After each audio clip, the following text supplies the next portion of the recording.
Hello! So I'm going to do a live stream again as usual, as it's Tuesday night.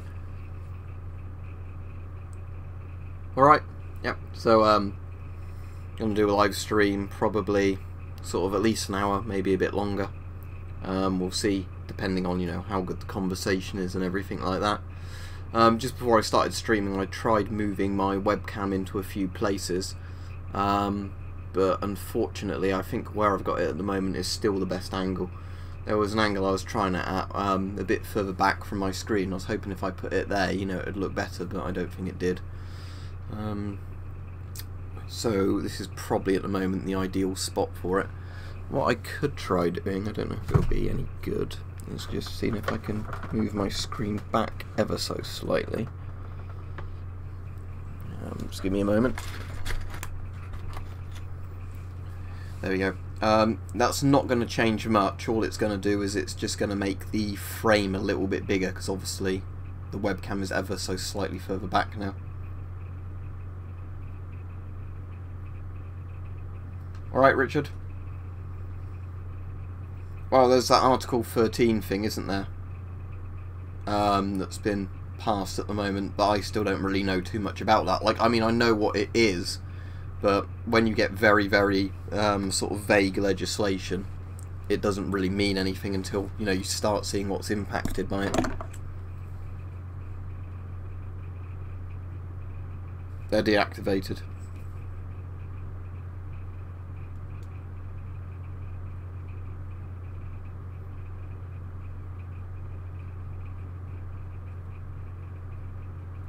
No, the FAL's not 50 cal, it's 7.62 NATO. It was originally designed in 280 British, I think it was. But then, because America said they'd buy the FAL if it was done in 7.62 NATO, FN changed it to 7.62 NATO, and then America went like, long no, we're not buying the FAL.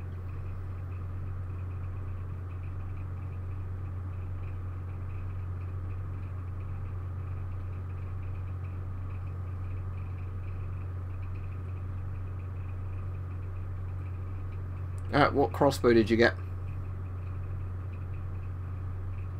Wow, the only one it's really in is 7.62 NATO, isn't it? So, what's my favourite calibre of a gun that's only in one calibre? Well, obviously there'll be more gas mask videos.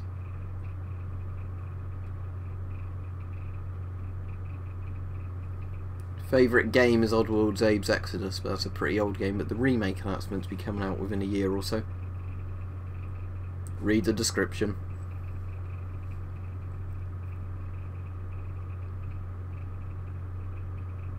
Yeah, I've shot, it's probably just a 22 long rifle, bolt action rifle before, but that was before I even had this YouTube channel, so there's no videos of it, but I haven't really done much shooting with, actual rifles. I wish there was a way I could actually get the camera more directly, closer to where the text is, because that way it would look more like I'm looking at the camera when I'm actually reading everybody's comments, but... Alright, I have to read up what sort of crossbow that is, because I have no idea without... Yeah, I shot what was probably either 410 or a 20 bore, because like I said, it was before I was even into guns. Then... because we knew people who used to own a farm. Oh, that's like a good crossbow, so it's a compound one, is it? I wouldn't have advised getting a compound bow for your first crossbow, but if you enjoy it, good for you.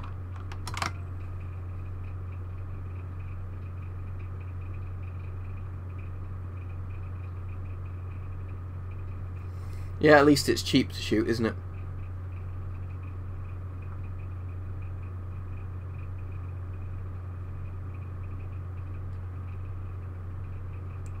Well, the problem is the live chat for YouTube, although I can move it into the thing, is still, it's not on the actual edge of the screen, it's like there. I know you're not going to be able to tell from where I'm on about from the thing, but if you're watching a live stream back, I think the live chat's in a similar place, but it's not actually at the edge of the screen, that's the problem. So if I had the webcam there, the issue is I'd be looking like that off the screen, not at the chat still. Or, I'd still not be looking at the webcam.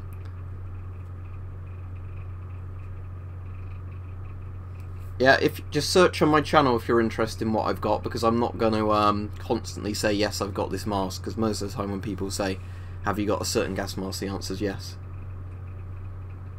So as I said, I'm not going to bother constantly you know, go over stuff I've gone over before.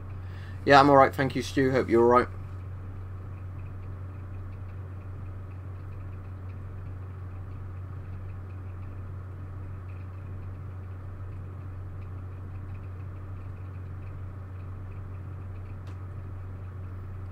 As said to people who keep asking the same questions, FAQs below.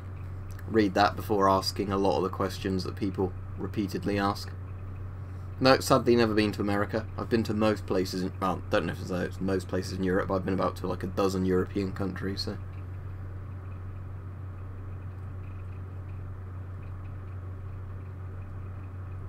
Yeah, I'm alright.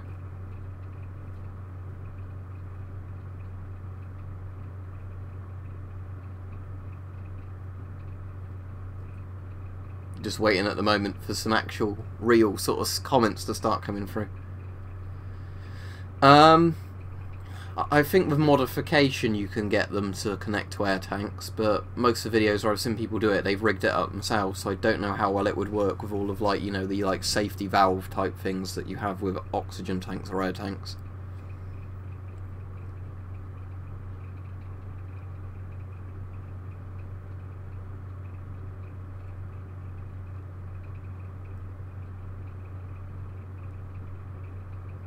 Probably the normal things like AR-15s and, you know, semi-automatic AKMs, that kind of thing.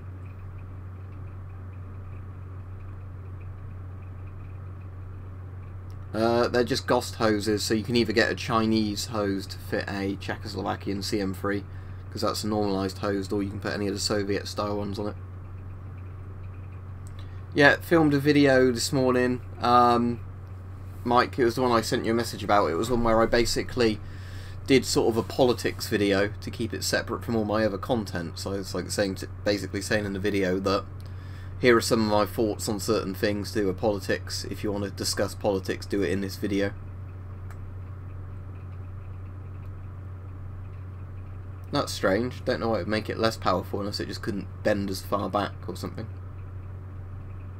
I know you can shoot full auto at ranges, but you'd have to go to a range where they've actually got a full auto gun you can rent.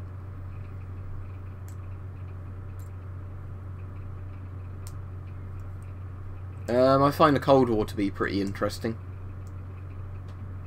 Yeah, well, Denmark for the most part bought other nations' gas masks as surplus, or just put orders in from other companies. So I don't know if there are any unique Danish masks, but they certainly bought a lot of like war surplus and things from Britain. Right, what I'll do is I'll just pop my glasses on, so because the problem is I've said this last stream that if I'm leaning further back so I'm better in the frame, that actually means that obviously it's hard for me to read the text, I'm short-sighted. As said, if you want to know do I have French gas masks, the answer is yes, but you could just search on my YouTube channel.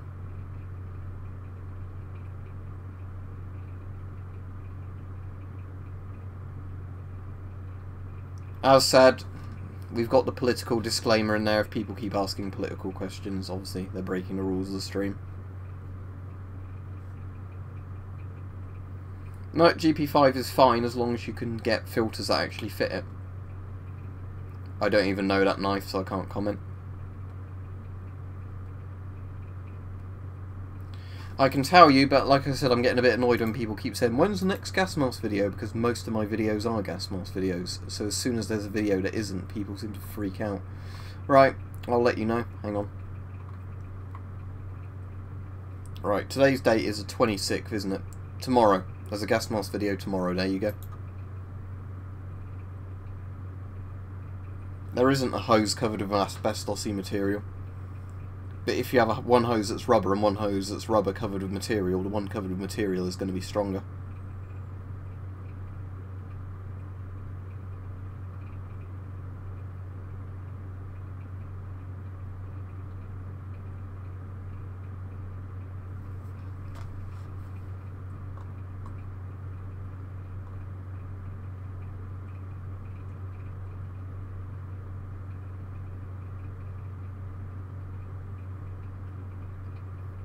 The Shalon 4A1's lenses, unless they changed it recently, is just like a very cheap plastic, so it's fine for what it is on the mask, but it'll break if you shoot it with a BB gun or something like that.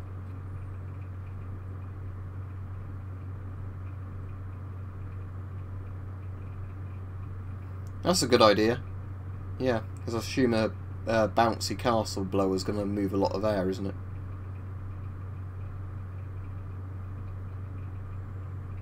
GP5 because it's an adult's mask.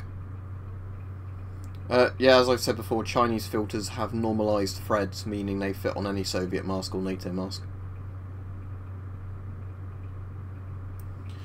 Yeah, I've been looking at some of the knives on Blades and Bows, and I might get a couple more pocket knives, but I haven't decided at the moment, because just annoyingly, when they're like closing down sale is at a period where I've had to buy a load of other stuff, so I can't really justify spending much more money at the moment. As I've said already, they're real guns.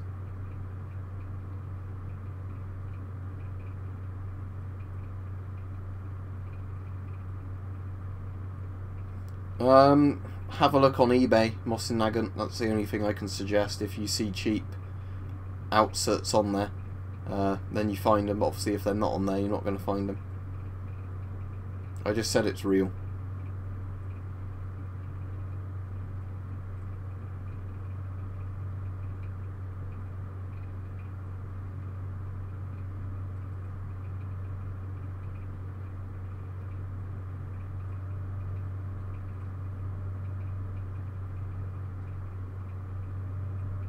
No, I'm assuming that's just like a very cheap knife, is it? Oh yeah, well done Shackleton, you beat Rich to it today, I think.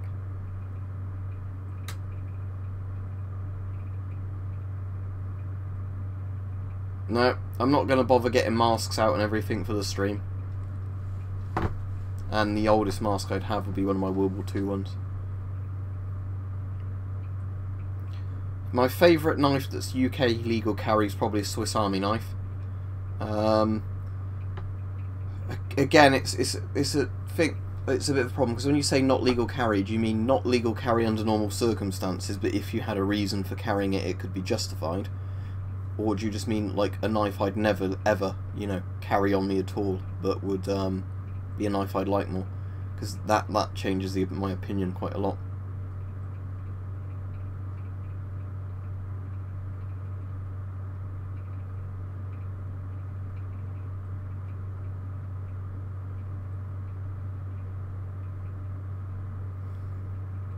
Well, as I've said, if people can't be bothered to keep reading disclaimers and things like that, they'll get a warning or whatever, or a block, if people continuously keep... it depends on the size of the knife and locking mechanism and everything like that, creep iron.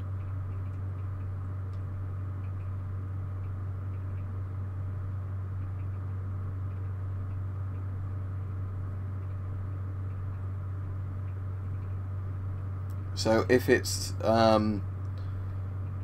basically like a blade under 3 inches, no, you don't need a reason to carry it, but if you had a bigger knife with a locking mechanism whatever, then you have to have a reason why you've got it on you. Well, that depends. Are you going to somewhere you were actually going to cut brush? Because if you were, then that would be a legitimate reason for it. If not, then it wouldn't.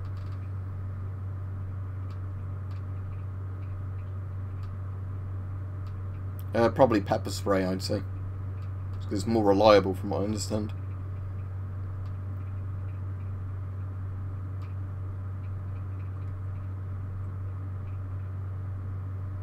Yeah, are those like absolutely huge caliber rifles or shotguns then, Rich, I'd assume?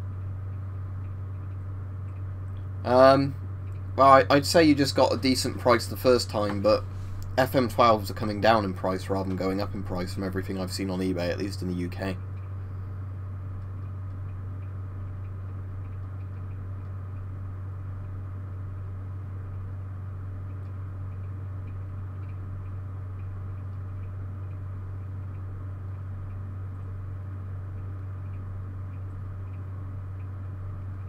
How long is a piece of string? How long filters last depends totally on what they're exposed to.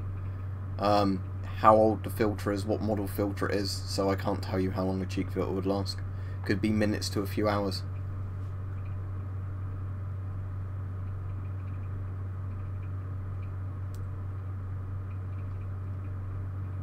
When you say army vest, what do you mean? Do you mean like flak jackets, whatever? I've got some old flak jackets, or one old flak jacket as well as a police armour, but I don't have like Osprey armour or anything like that.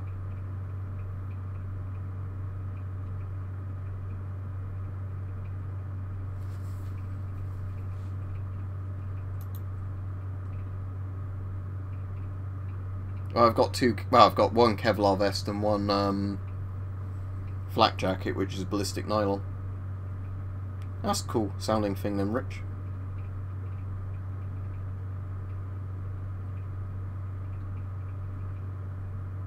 Yeah, you're paying a bit more than it actually should be paid for an S10. Essentially because the filter is like a $5 filter.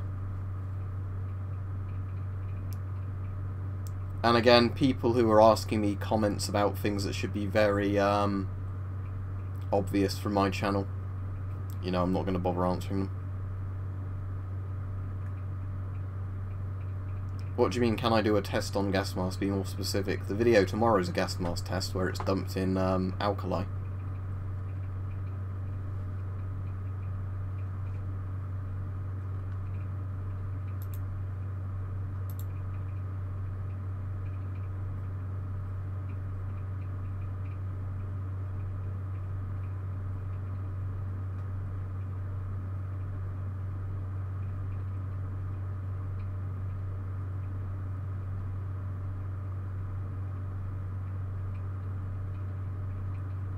Okay, so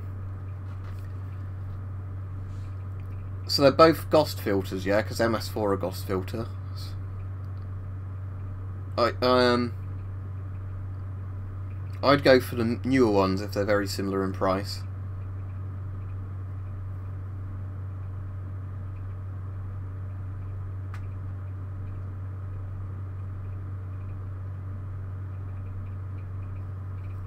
Getting some very strange comments this evening.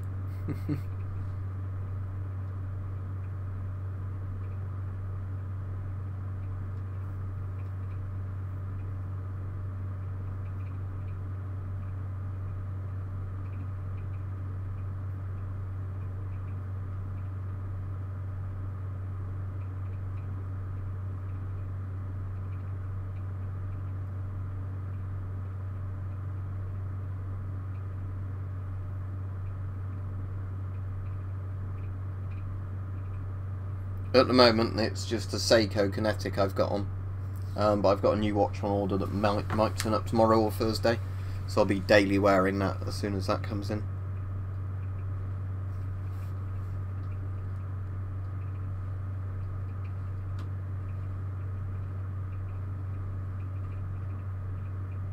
No, Kevlar helmets are totally legal here. I've got a couple of Kevlar helmets and like ballistic nylon helmets. Use the current filter you've got for training and then buy a new sealed filter for prepping with it. The fact that the US actually has a well-funded army.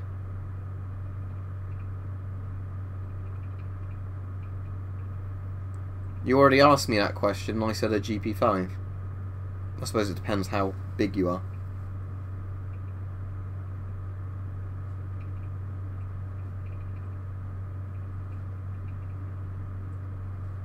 Yeah, thanks Richard. T55, as I've said quite a few times in these streams. You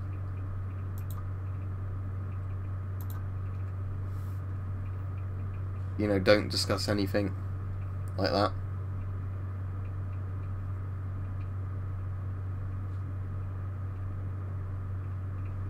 It's perfectly legal to wear camo in public in the UK.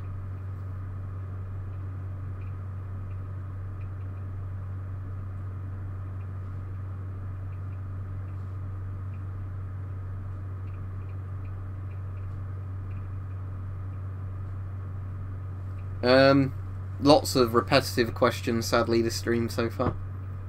The ones, you know, asking me the same sort of questions over and over.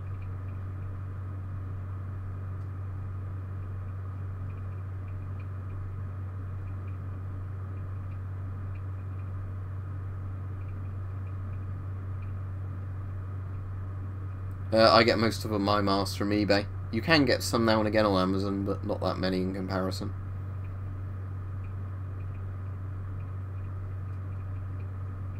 No, it's not in the background of this video.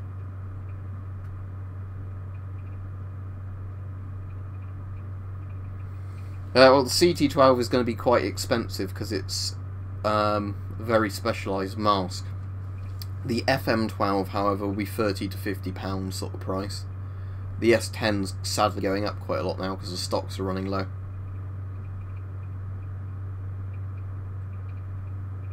In theory, you should only get accused of stolen valour if you're wearing camo with all the rank sort of things on it and everything else. Camo itself doesn't mean anything. No, I've not got an AK-12. I have to Google it because I don't have a DP28, so you just have to look at what different sites are selling it for if they've got any. Yeah, I've bought from them before, Dimmy.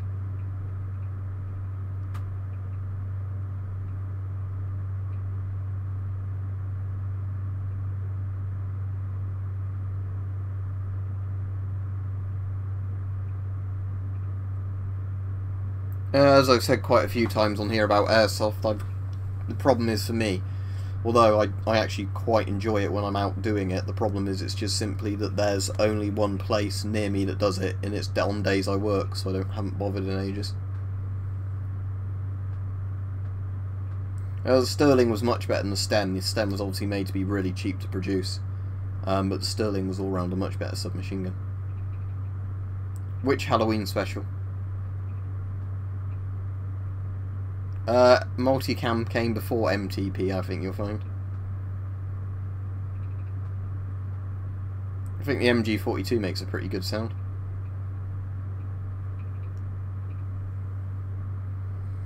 Especially, yeah, if you can get a Sterling that fires in your country, then yeah.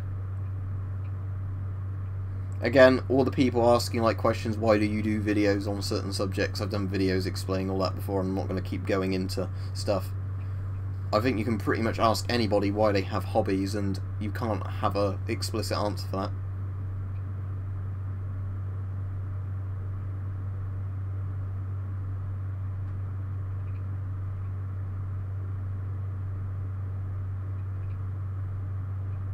I take it you've not seen Halloween 3 then?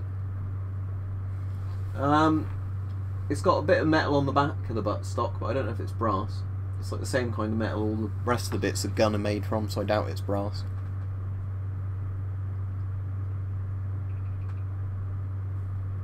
Do you mean like the bright grey UCP? I don't think that's very good.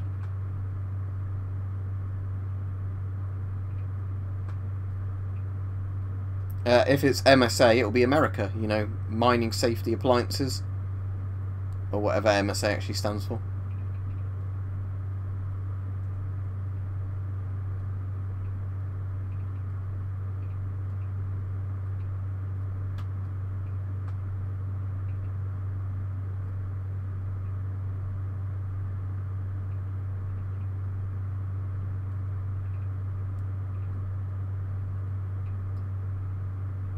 Yeah, there's Lee Enfield and FN FAL, which is an SLR.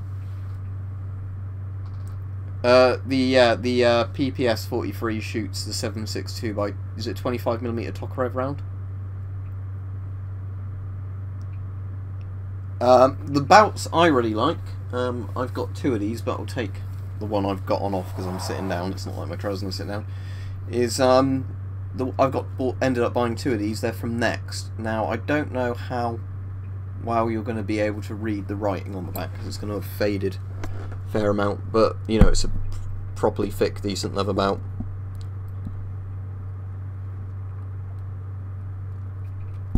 You can probably see from that it's actually all properly leather. It's not one of those weird bonded materials.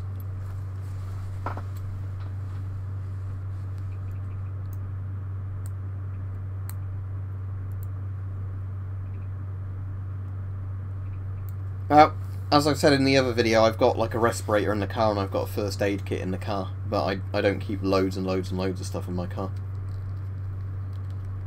My favourite locking knife is the one I bought from Weapon Collector. Let me show it you. It should be on my table somewhere. Unless I've tidied my table and I've moved it. Oh, there it is. Hang on. It's fallen off the tin I had it on.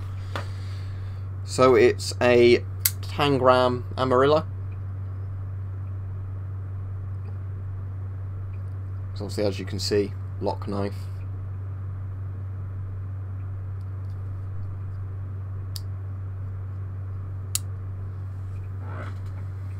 Well, it depends. If I had either gun and I was allowed to use either gun, the Thompson.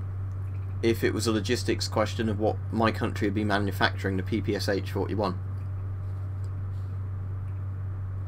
My favourite steel helmet. I mean, I really like German, obviously, like M40 helmets and that from like World War II, but probably the East German M56, I'd say.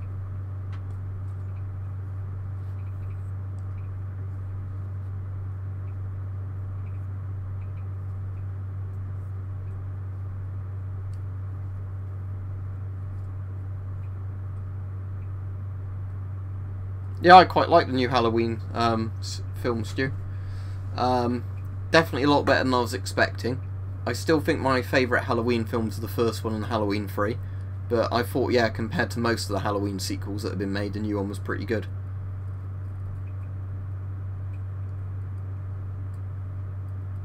I've got videos on the M50 mask. I like the M50, but what I don't like is that it uses its own proprietary filter. I like 40mm filters on masks.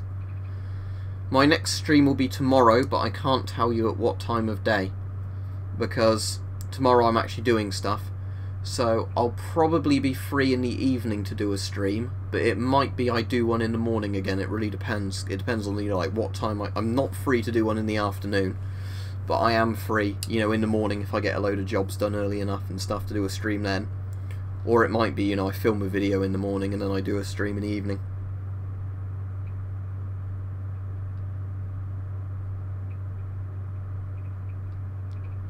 The East German style helmet isn't actually based on the Wehrmacht one. The East Germans had a previous generation of helmet. Let me look up what it was called. I've got a picture of it actually. I can put the picture in the stream, give me a second.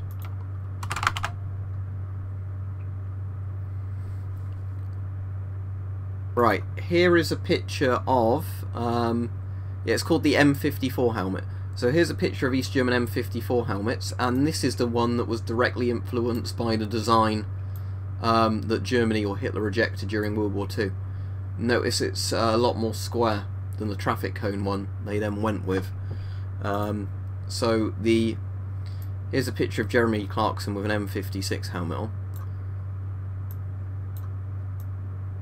So yeah, the one I really like is East German M56 helmet, that one that's shaped like a traffic cone. However, the one that's based more heavily on the Wehrmacht helmet's the M54 that's in the above picture.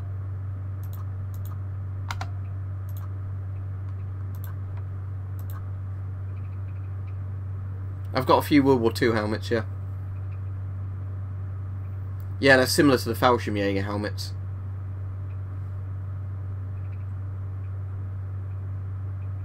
I definitely like the soundtrack to the new Halloween. I thought that was very good, but I think John Carpenter did the soundtrack, didn't he, as well, to that?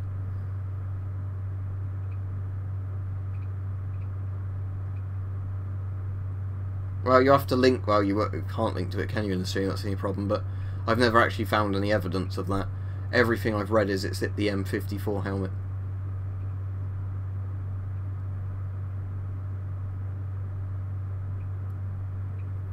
Well, the M56 helmet, it blocks pistol rounds from a far enough away distance and shrapnel. So obviously modern Kevlar helmets are a lot better, but in terms of the Cold War steel helmets, it was the best one, just, you know, because it had the slope design. OBS Studio is what I stream with. I think black powder revolvers are pretty cool, but they're obviously pretty obsolete now. You can get them in the UK technically, still legally, but again, there's a lot of hoops to jump through and all that.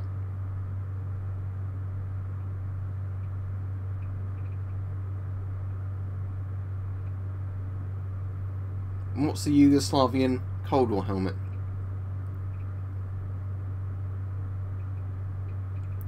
Probably the ZSU-23 Shilka.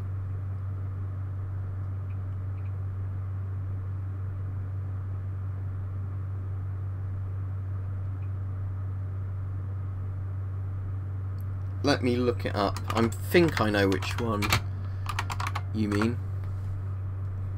Ah, yeah, I see what you mean. Yeah, from the side profile, it's very similar, isn't it? But from the front, the Yugoslav one isn't quite as sloped. I do like that helmet, though. I might have to get one.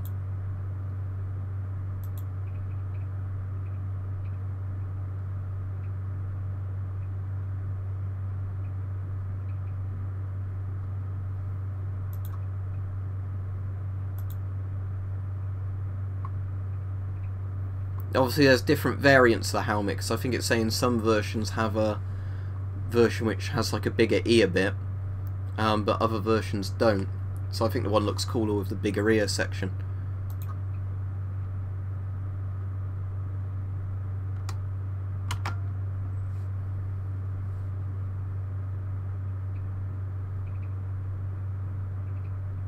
Well, there aren't bulletproof gas masks if that's what you're getting at.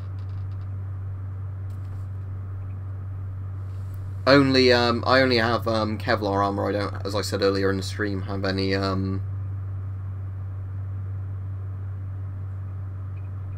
like plate carrier kind of things. IBM Model M. You know, the best keyboard ever made.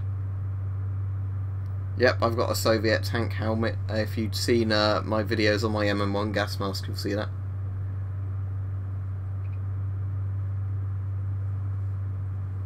Yeah, technically, I guess. I mean, if you had a thick enough titanium helmet, it would be bulletproof, but yeah, like most things, knife resistant or, you know, bullet resistant is a better term, I'd agree, because obviously it's not going to stop everything, but it gives you a good, you know, probability. Well, what about it? The L85A2?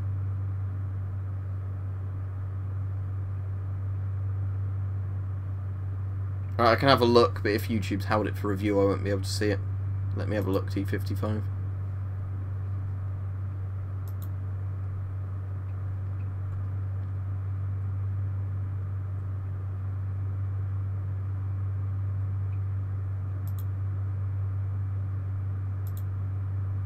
No, it's not in held for review or spam, so YouTube's just simply deleted it. It's not going to let you post a link. Because the last comment I received was 32 minutes ago.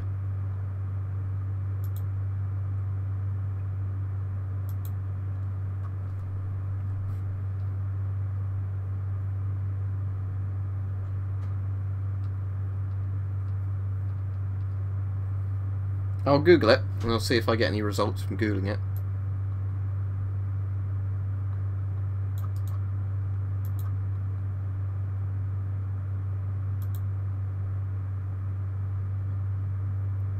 Most of the pictures coming up are just normal Stahlhelms. There's one that looks like the East German one, but then that says M1956 East German helmet. So yeah, when I Google that, I'm just getting the... Hang on, I found one thing that might be relevant. Let me have a look. Yeah, there's one of the, like, paperwork, if it's a legitimate thing, that does look very similar. The angles aren't quite the same as the M56, but yeah. It says it evolved into the M54 helmet, which was that East German one. Yeah, there's only reconstruction models I can see. The actual black and white photos at the bottom of it don't look too much like the East German helmet to me, because the angles don't look right. Again, like I was saying before, it seems like you know, like I was saying about the thing with earlier, it looks like the East German M54 helmet was the closest thing, and then the M56 kind of evolved from that.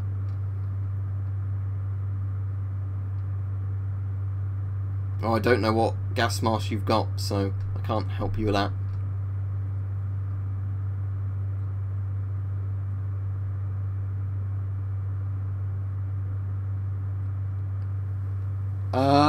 The stream will go for at least an hour. It's at 35 minutes at the moment.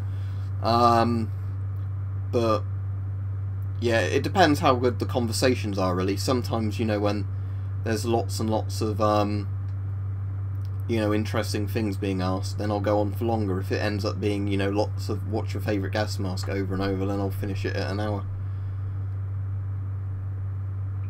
Well, I've got a Discord server, Georgia, but it's for patrons only. So they can just literally pay $1 and then they can get access to it. But I wouldn't do a public one because I often have enough trouble moderating one that, you know, people have to pay to get into. So, you know, I imagine it'd be awful if I actually had one that anybody could join, because then I'd have to put up with all the stuff I put up with on YouTube. It'd probably be even worse.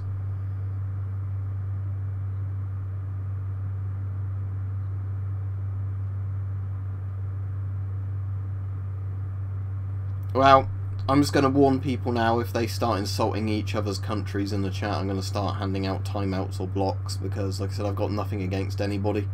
So, you know, when people start insulting each other's countries pointlessly in the chat, I really, you know, don't want to put up with that. Stopping power that's practical. So, I assume you probably mean something like, again, the FAL, because that's 7.62 NATO, which is, you know, a caliber that's big enough to kill, you know, big game. So, you know, it's, but again, this depends on what your cutoff is for practical, really.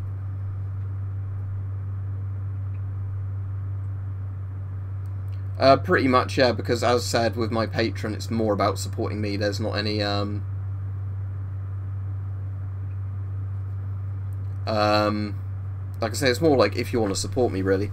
That's why there's no tiers for getting access to the Discord server, because that's really the only sort of benefit you get from it. I can't, you know, like I said, I can't really afford, because the whole idea of the Patreon thing is to, you know, bring me a bit of money, and I can't really then afford, if people are paying whatever dollars a month, then start sending them free stuff.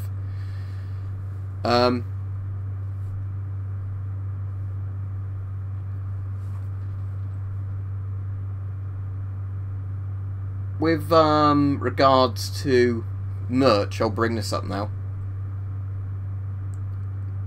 is right, you can hand your timeouts now, Mike. I'm sure you know which comments to put timeouts on, or any of the other mods. I can't be bothered to click on them at the moment while I'm reading the chat. But regarding the merch, I should be seeing my mate tomorrow, and he's going to take some photos of different ones of my gas masks, and then we'll be basically getting up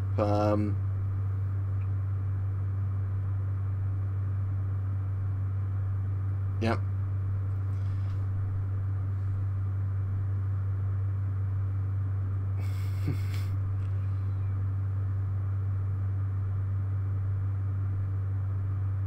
Yeah, there we go. Thank you. But yeah, what was I saying about? I was saying about the merch, wasn't I? So, yeah, basically one of my mates is coming over tomorrow, and he's going to take a load of photos of some of the gas masks we're going to do merch with. He's going to bring his sketchbook over as well, so he can draw up some really quick sketches and I can approve them, and then he's going to go home and hopefully over the next few days start getting some of these designs finalised. And then once they're all set up, I'll get a Teespring account set up, I'll integrate it with the channel, and there'll be t-shirts, mugs, and, you know, whatever. It's an L1A1 SLR, which is the British version of the FAL, also known as an inch pattern FAL, or an Imperial FAL.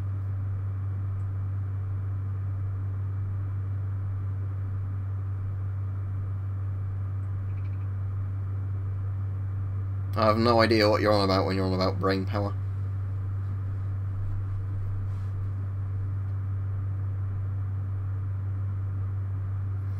I think most of them think it's cool, to be honest, rather than strange.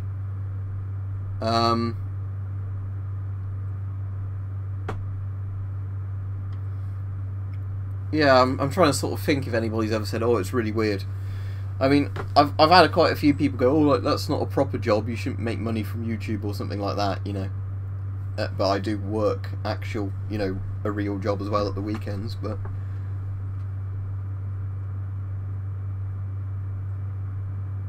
I'm not going to play music on the streams, because then I'll get copyright strikes.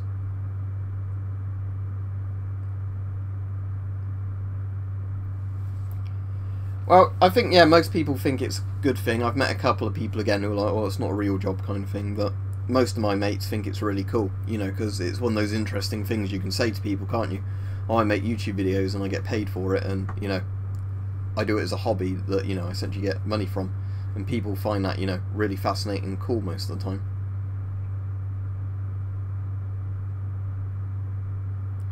I don't think so, at least not one that said hello to me. I know Mike's got a story where he got mistaken for Malk or whatever, but no, as far as I'm aware, I've never met anybody in real life that's actually come up to me and said hello.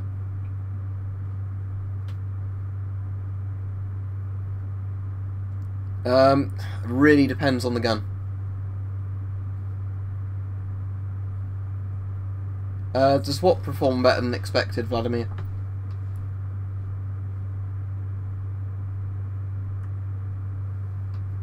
I'm alright though, thank you anyway, myself, but yeah.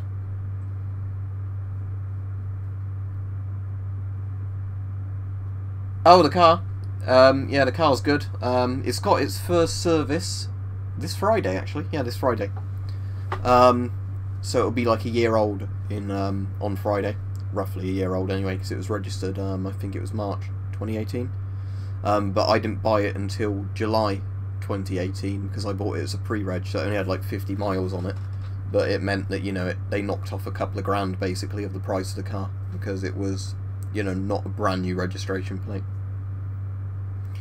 I don't mind mentioning Article 13 a bit because I know it does involve a lot of the YouTube stuff, but as I said, it's obviously not a good thing Article 13's gone through, and it's one of the many reasons I personally don't like the EU, because it's such a weird, corrupt organisation, even though I, you know, like fellow European countries. But the thing is, until they start actually doing stuff with this Article 13, the Article 11 and everything, I don't know if it's going to really affect anything, or if it's even feasible to enforce. I mean, like I said, it's not a good thing that they've passed it, but will it actually change anything? I really don't know.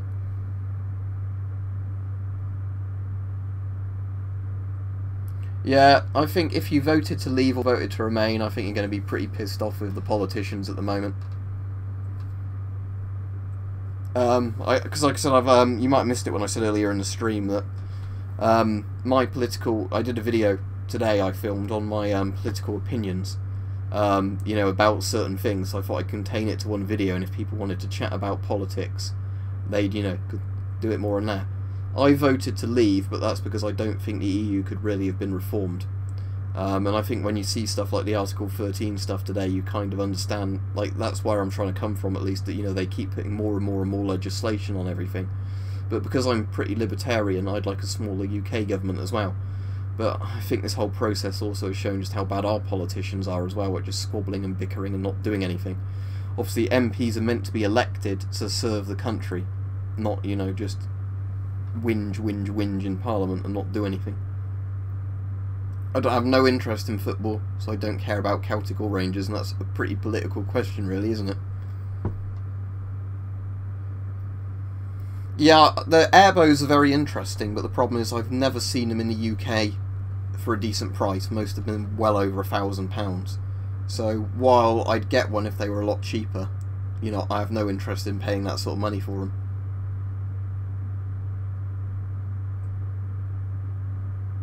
Well, nobody knows the Brexit yet, do they? Because until it happens, we don't know. The referendum was everybody voted to leave by about 4%, was it? 3 or 4% was in favour of leave. But the point is now that we're 2 and a bit years on, or whatever it is, from the referendum, and nothing's really happening. So, you know, like I said, I'm not going to keep talking about Brexit because everybody's sick of it. You know.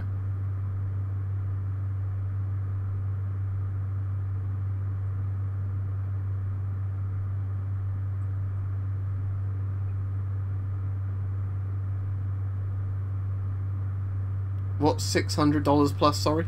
I've probably missed what you're on about.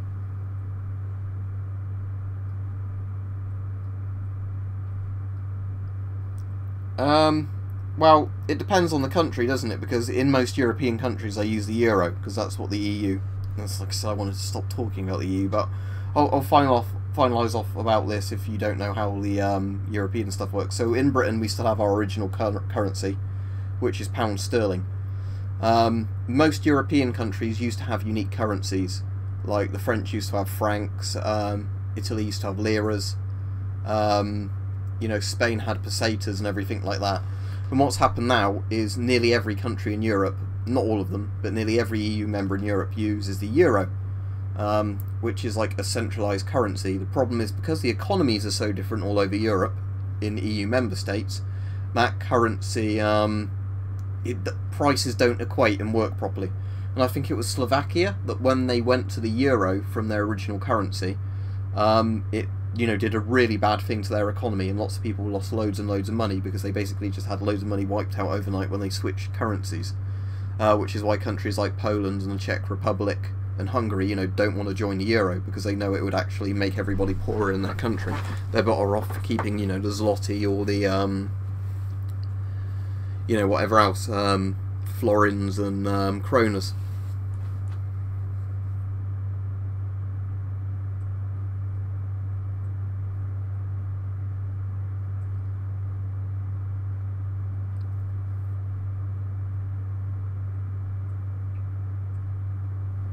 That's interesting. Well, maybe if they're coming down.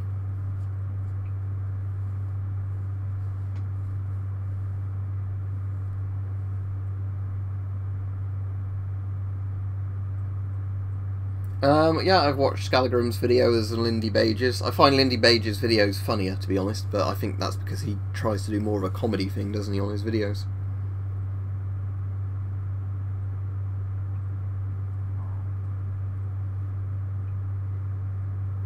Yeah, I like Hickok45. I don't think I've watched much of his stuff in a while.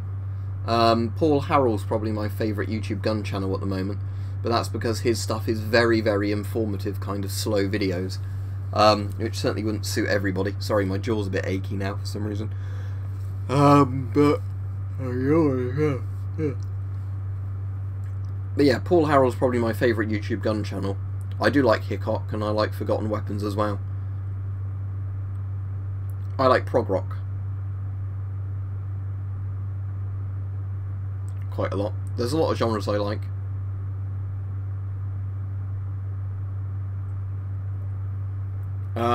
Considering the casualty rates, the Western Front.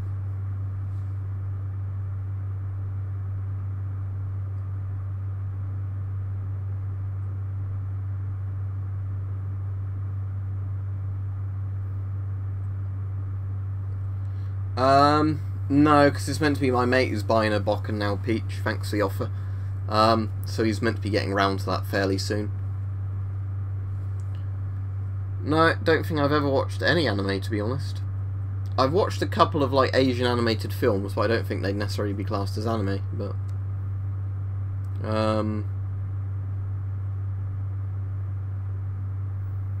I like some of Demolition Ranch's older videos, but the newer ones, I found them to be kind of a bit too glamorized, and that's when it's hard to explain. But sometimes when channels get too big, they seem to be more of like a merchandising kind of. It's hard to explain, but I'm sure you know. I like Emerson, Lake and Palmer because they did the pictures and exhibition sort of cover. Yeah, I do know Johnny Comes Marching Home and a lot of the American Civil War music. Yeah, the log cabin one's interesting, and he's done a lot of videos like that about different things. Would they work as cover, and would Kevlar then be enough to protect you from rifle rounds if you were behind thick enough cover, then with a vest on? There's like ones like trees for cover as well that are quite interesting, where he tests, different calibers against different trees, and then he was explaining that, but if you're behind a small tree, even if that tree would stop around, for example, if he then uses buckshot from a shotgun, he kept hitting the target because obviously the shot would spread enough that it would clip the edges of the things sticking out from behind the tree. As in, pick one or two of the guns. Well, if I could get either of them, probably the Desert Eagle, because it's just worth a lot more. But in terms of like functionality for carrying it, I think the Makarov, just because, although it's in 9x18mm, not 9x19mm, it's a pretty compact, easy to carry pistol.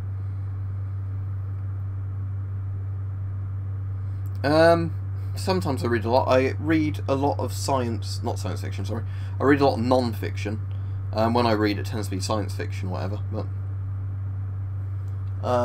in general, you can't see my bookshelf very much from the webcam angle. But there's a combination of fiction and history books on there, and I generally like encyclopedia style books.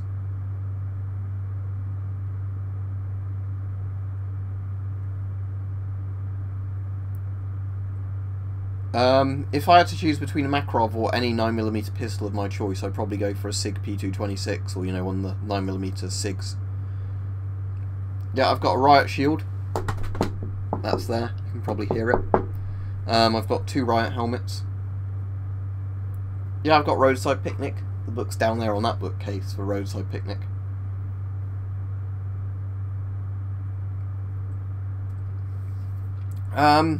What sort of equipment do you mean? I've covered gas masks before, but obviously because I'm not in the US, I can't cover firearms and stuff like that.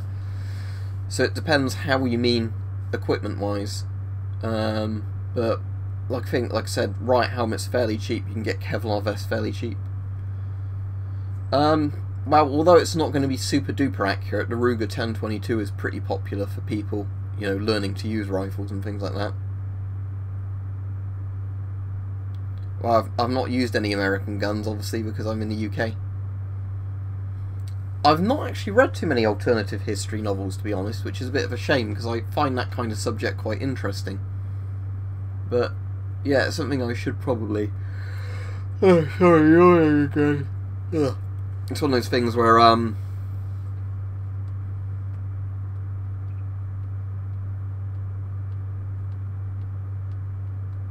riot helmets, you can get one for about £30 or less. They work like motorcycle helmets. It's like a very hard plastic exterior. They've then got like a foam or polystyrene kind of interior, you know, plus the visor.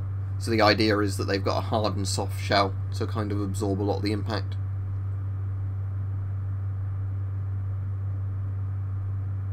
Well, ideally you'd want to put fuel on it if you're trying to light wet wood, because wet wood isn't going to light very well.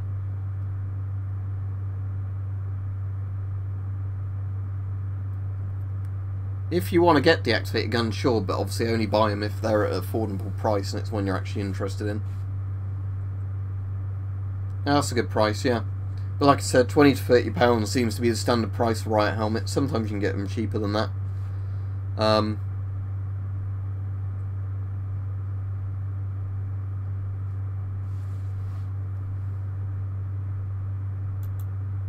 As I've already said, I've got nothing against anybody, but I can tell that's a very loaded question I've just got there. So...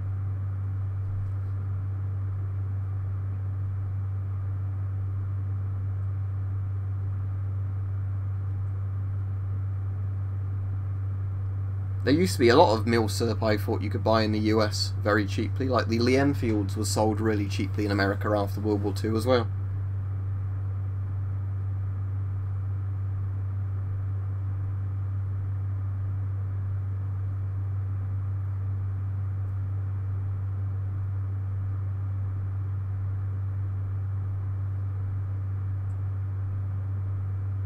I'm not sure what that is. Is that like a VR thing?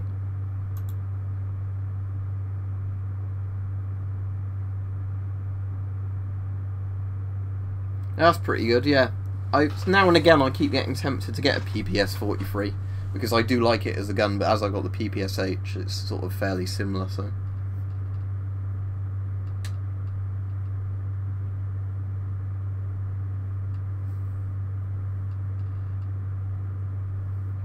Yeah, $20 US. I mean, obviously, as time went on, I mean, due to inflation, the closer you get to the modern day, you know, the less money that is in theory, because obviously $20 back a while ago is a lot more money than $20 is today. But yeah, that's still very cheap, isn't it? Relatively.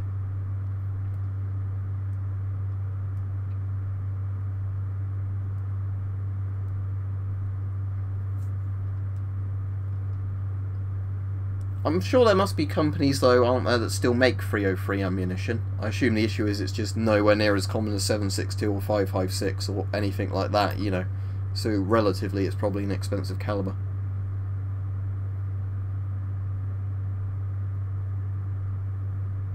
I've done a video before on all my helmets in one video and stuff like that. So I've kind of covered all that stuff before. Well, the Mauser's probably a better platform than the Mosin Nagant. But again, the thing you have to understand with a lot of the World War II rifles, it came down to logistics and mass producing them. So something like the Nagant, if the Russians could churn them out faster, was a better rifle than the Mauser simply for that.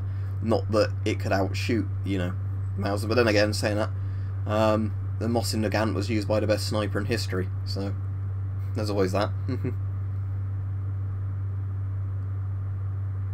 Probably gas masks, Yoshi. Because that's what the majority of my videos are on, really. At the moment it's 20.57 in the UK.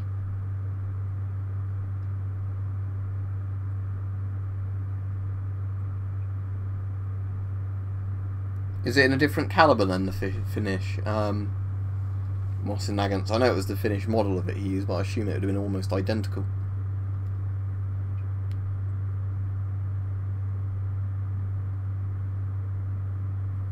I wouldn't casually wear them for no reason, unless I'm doing a video, but I do use them where I'm like actually working with chemicals or like dusty things or anything like that, because obviously if I'm going to do anything that involves dust and I realise ahead of time it's going to be dusty, I put a mask on, because why not?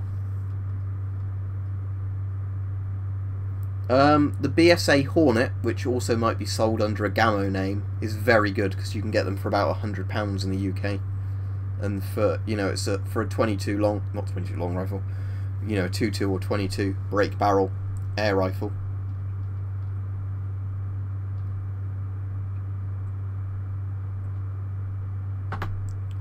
Well, I said probably something like the Ruger 1022 because it's fairly cheap in most countries it's sold. You know, it's magazine fed and everything. But again, it's going to depend on the laws in your country and everything here. But even in the UK, you can still get Ruger 1022s. PKM, I'd say, out of those two. I know the PKM is one of the most popular sort of middle of the Cold War to modern machine gun not calibers, but you know, yeah, it's one of the most popular. I like the FN Mag as well.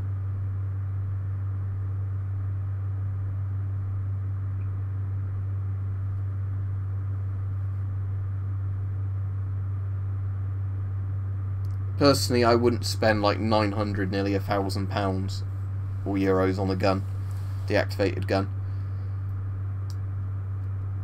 If you want to get a similar looking gun, you could get the PPSH. It looks fairly similar, and they're generally sold very cheaply because of how mass produced they are. I already asked you what you're on about with that life mouse, and you didn't answer me.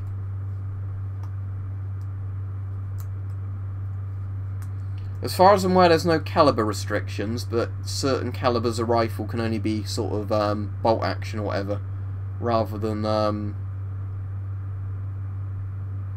like semi-auto. For example, in 22 long rifle, a gun can be semi-auto, but in things like 7.62 NATO and things now, it has to be bolt action. As far as I'm aware, you can buy AT rifles in the UK. The ones that are bolt action, because there's not a limit on the caliber size.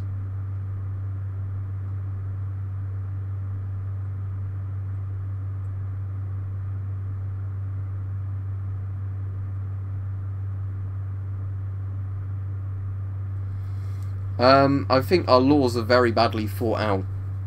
Whether or not I'd argue some of the laws are too restrictive or not, I don't know, but because it's going to depend totally on the subject. But as in, when they push laws through, they're not, you know, well thought out and things like that. I definitely say that.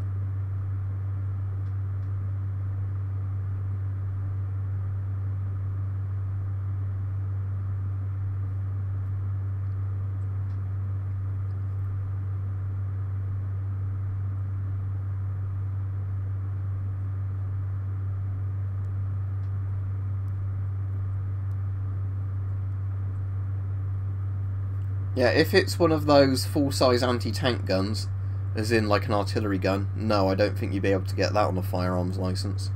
But in regards to things like a boy's anti-tank rifle, I'm pretty sure that people do privately own those that are in shootable condition.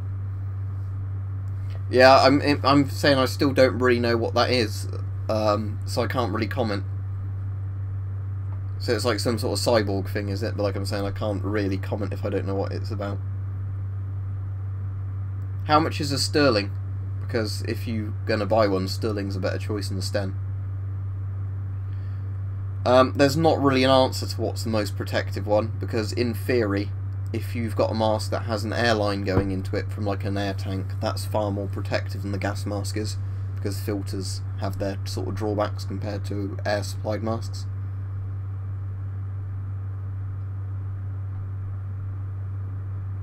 Yeah, but they still have to get it, don't they? And I know obviously that comes into the whole black market equation and everything else. I think my PPSH was just under £200 when I got it.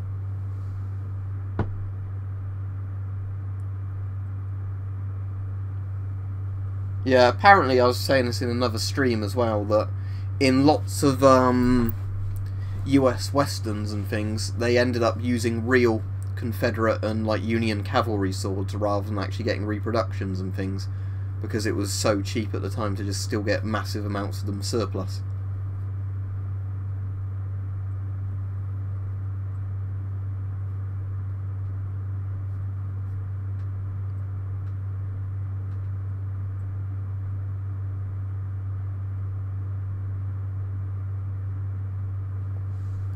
You'd have to look that up.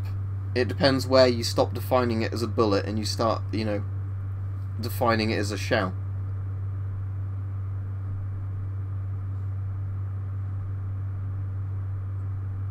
Yeah, I've got a PPSH, hang on. It's within arm's reach, so I'll show it you. There you go.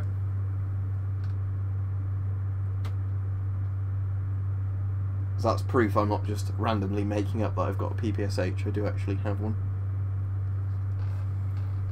Can't remember if this one you can open up or not, or if where they've deactivated it the action doesn't open. I'm trying to remember. Oh, you can. Yeah, there you go. You can see all the cosmoline in it.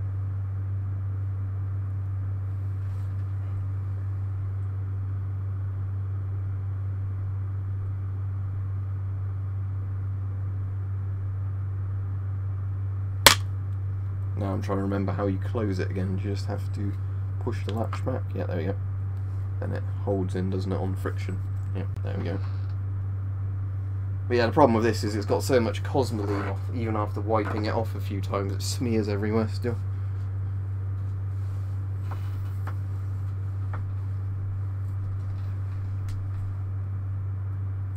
Well, they're deactivated, so they don't get shot anymore, obviously, so I don't need to clean them.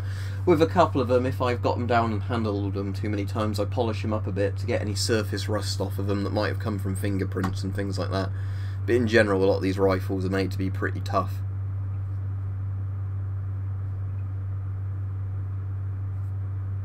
No, it doesn't shoot, it's a deactivated gun.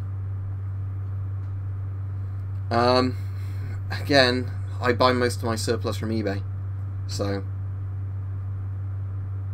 yeah, again, that's a good online one.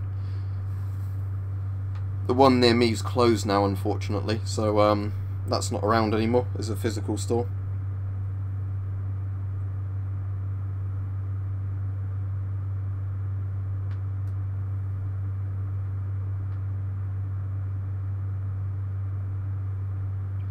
Right, we've gone over an hour. It's an hour and 4 minutes now, but as the most recent questions have been fairly good and I've got 34 people on, I'll carry on going for a bit. I've shot, as I was saying earlier in the stream, a 22 long rifle, which was like a little, you know, single action bolt, well, not single action, you know, bolt action one, and what was either a 410 or a 20 bore shotgun.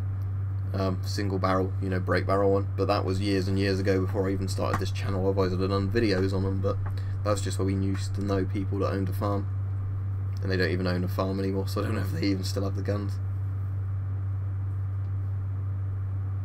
The SHMS is my favourite Russian gas mask, or Shums, or however it's pronounced. I got mine from D&B Militaria, which is a site that sells deactivated guns. Let me have a look on there and see if there's anything well priced at the moment, but annoyingly lots of deactivated guns now cost way more than they used to. You know, to the point I wouldn't think of really buying more deactivated guns. Let's just see what they've got on there at the moment.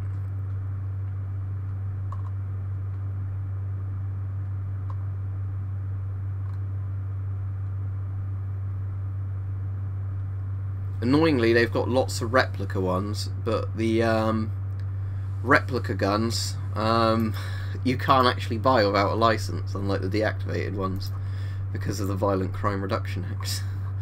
I'm just seeing if there's any you can get a PPSH for 185. Oh no, it's a replica, so you can't without a license. Hang on. The cheapest SMG I can see on here deactivated, if it will fit in a YouTube comment. I don't know if it will. It just about will is this one, which is a PPS 43, as we were talking about a bit earlier in the chat. Yeah, there's a few sites in the UK that do deactivated guns, so you just need to look through them if you're interested in certain guns, see if any of them have it. I've never used an MSA Hour 3, so I can't comment. I've heard they're pretty good, but I've never used it, so...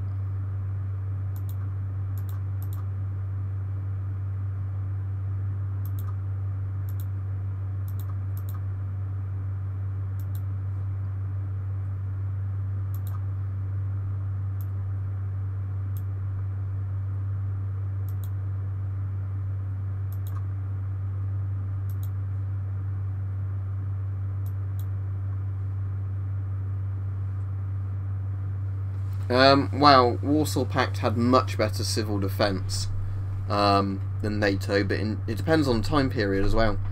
If you're going into the 1950s or probably 60s, I'd say Warsaw Pact was better organised and had better hardware than NATO.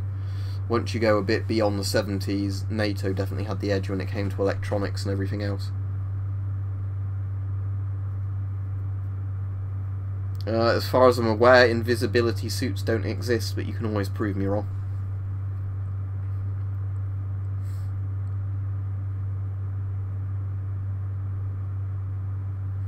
Well, as I was saying, the issue is that you can't legally own a Repro in the UK without certain kind of legal excuses, which you don't need for a deactivated gun, because our laws, as I was saying earlier, don't make sense on a lot of things. Well, again, if it was cheap enough, that wouldn't bother me with a reproduction. But, like I was saying, the issue is US, obviously. Do you have any idea how bigger, much bigger the US Army is, and all the funding and equipment the US has compared to the UK? Surely lots of tiny mirrors wouldn't work though, because it would just reflect light back, wouldn't it? Like, surely a camouflage suit would actually work better in most scenarios, because if you had a reflective thing, it would just be so obvious with light coming off of it.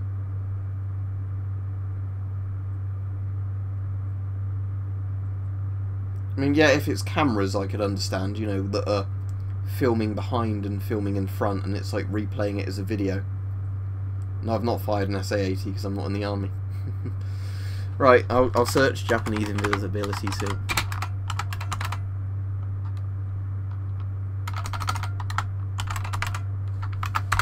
Japanese invisibility cloak.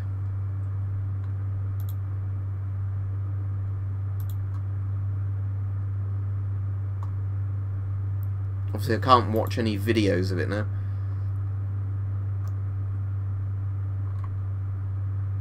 All the pictures I'm seeing of it, it looks really obvious. As in, although it's showing stuff behind it, the image behind it looks like very low quality and pixelated. So... again, it's probably got practical uses, but I think until the technology evolves a bit more, it's not very useful, because looking at some of these, where people are using it outside, it's more obvious to me than certain camo patterns would be, because the outline is still quite strong on the person. Even though you can see through them, their outline is still obviously there, that's the thing. And yeah, again, thermal scopes and certain types of night vision would pick that up, I'd imagine, and they wouldn't work against it. My favourite camouflage... sorry, my throat's going a bit now. My favourite camouflage pattern's probably Soviet SS Leto camo. I really like Flecktarn as well.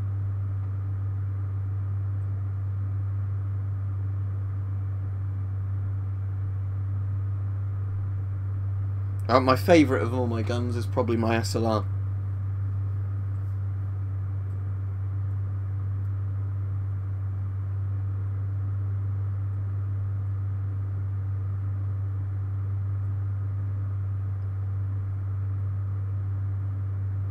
My favourite bayonet's the Swiss one I've got.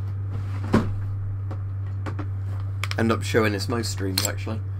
There we go, it's the one that goes on the Sturmgewehr 57, or the SIG 510 is it? It's called. But it's basically just a very big kind of dagger bayonet.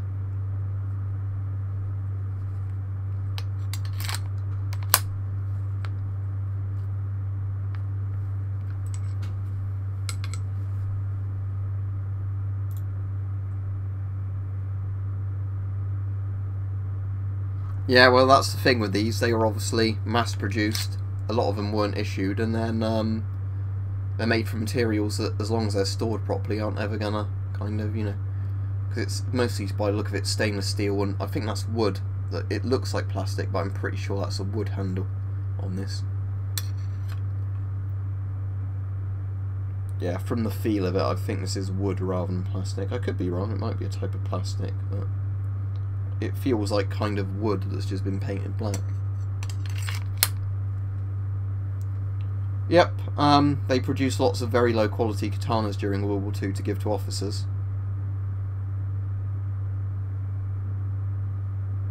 Yeah, I've seen Enemy at the Gates, I think I've got it on DVD. No, it doesn't seem like Bakelite because, for example, where is it? Here it is. This is black Bakelite on this, an AKM bayonet. It's an East German AKM bayonet. If you compare the two, you can probably see, even on the not brilliant quality of the webcam, that the texture looks totally different. Like the Bakelite looks very kind of scratched and has that sort of Bakelite look to it. Hang on, see if that shows up on the camera. No, I don't think you're going to make out the thing, but if you look at them with your actual eye, you can see this one looks quite different.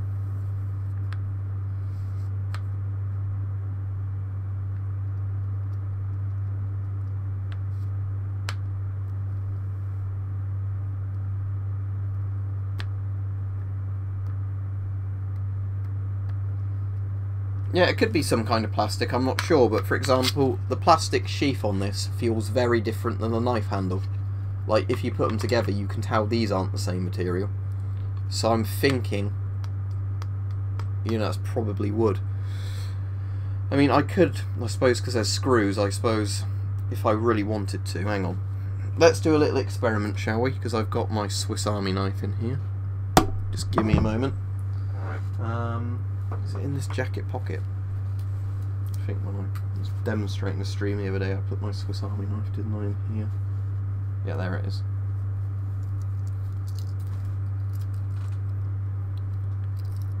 I'm just wondering if there's like an where did I put the sheath from this bayonet somewhere? Just to be safe, I'll put the sheath on it while I take the handguard off.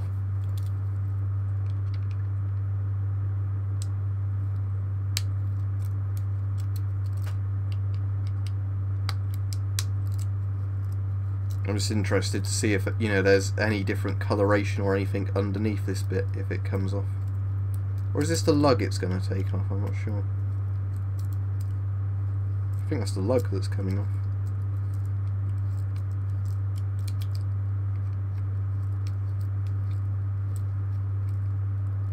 Yeah, chopping board would work. I think Peach did a video on that, didn't he? Or was it Weapon Collector that uploaded it for Peach? But okay, so there's one little screw there. Another screw there. Okay, so there's a spring in this bit for the thing. Yeah, I don't reckon this bit's wood, at least. Maybe this is some kind of plastic, I'm not sure, but I don't think it's Bakelite. There's a little marking on there. Which is a PBS gas mask. Do you mean the PBF?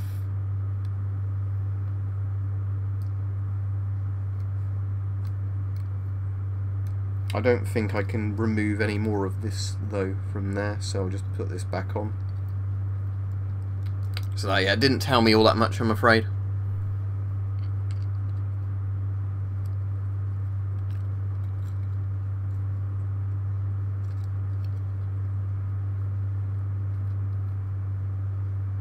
See if I can get that screw back in.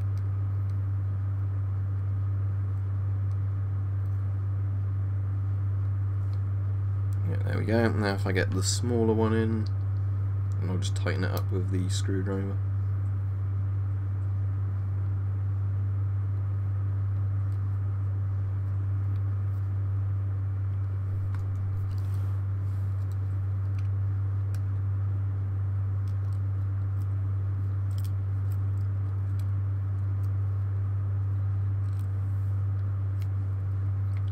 I've seen the clip where a guy has an M9 gas mask on. I've not seen the film, but I've seen that clip uploaded to YouTube. And I'm pretty sure it's an M9A1. There we go, that's those screws back into the bayonet. Right, glad you like my videos. Yeah, the PBF supposedly has asbestos filters, but I've never seen a lab report on it. All I've seen is I think there was somebody on Reddit that had like used a microscope and cut the filters open, and it did look like there was asbestos in there.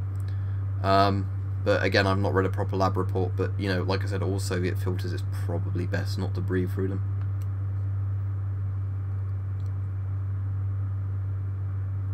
Now I don't have a dog. My friend has dogs. I helped him walk the dogs today. They were the ones that are in the video I uploaded the other day. Because I generally help my friend walk them quite often because I like his company and the dog's company. But no, I don't have a dog myself.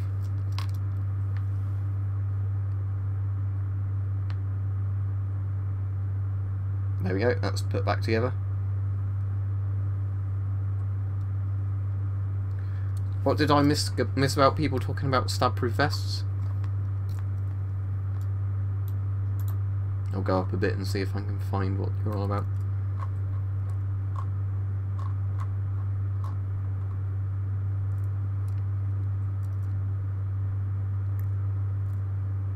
Or maybe it was just a comment I read.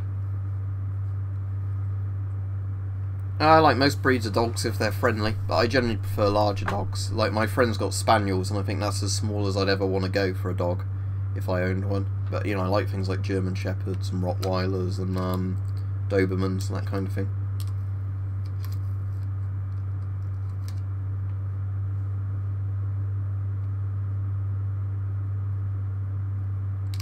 Yeah, it was originally developed as an anti-aircraft round 50 BMG because it was used to shoot down biplanes. That's what they developed it for, and yeah, it would punch through light armour.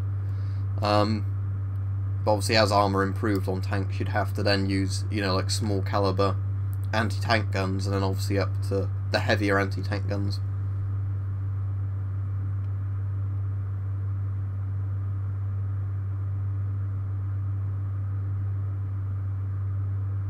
What is that, Leto? I'd pronounce it Leto because I read it like, you know, June. Duke Leto Atreides. Well, all you've been asking is the same comments over and over again, like, is a powerful caliber of gun powerful? Yeah, I've been in a few tanks and things, because generally sometimes they have open days at places where you can go in tanks, and in some museums they've got, like, tanks they let you climb in. In most museums, most of the tanks you can't go in, and they say, you know, like, don't climb on them, but generally in most museums they'll have 1 or 2 tanks they'll let you climb in. But I'm sure with all the health and safety culture we have here now, they wouldn't want you doing that in case you slipped and hurt yourself while climbing in, or you got stuck if you were too fat or something. M1 Garand, because 30-06 is a more powerful caliber, and it's semi-automatic.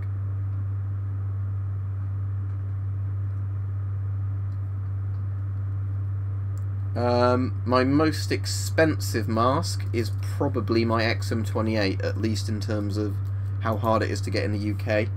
My rarest masks are probably my British C7 masks. I've got 2 of those.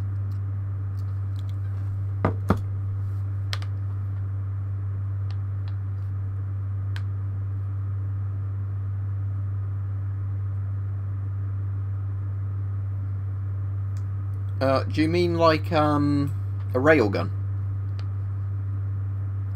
My name's at the corner of the screen.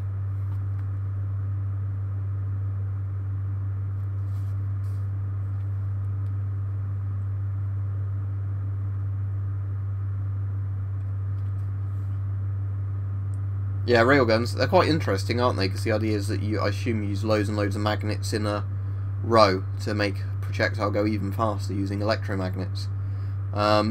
So yeah, I find the concept quite interesting. I know they're testing it with some naval ships, aren't they? I think it's quite a cool idea, but how practical it is, and you know, until it's a mainstream thing that works well, I can't really say if it will be good or not. Wow. So you're saying a giant artillery gun or a very small caliber rifle? It depends what the practicality is for it. I mean, if I could own one, I'd probably rather just own a Ruger 1022, because I'd have more practical uses for it. Ah, well, that's also an interesting thing, because an RPG, as in Soviet RPGs, aren't rocket-propelled grenades either. RPG in Soviet actually means something else, but I suppose I could do a video at some point. Yeah, I'll put that on the list and credit you, but I might not get round to it all that quickly, of, you know, different things like rocket-propelled grenades, grenade launchers, recoilless rifles. You know, because there is quite a lot of stuff that people might find interesting on that, but,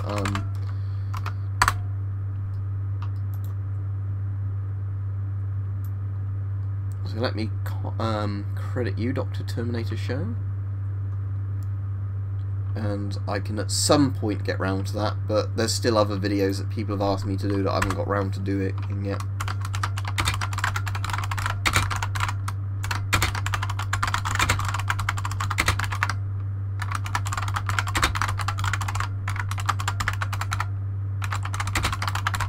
Right, there we go. I've put that on the list with your name, but it might take ages before I ever get around to doing it.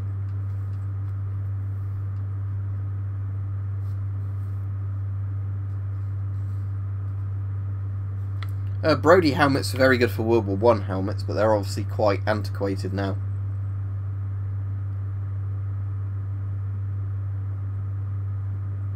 What about self-driving cars?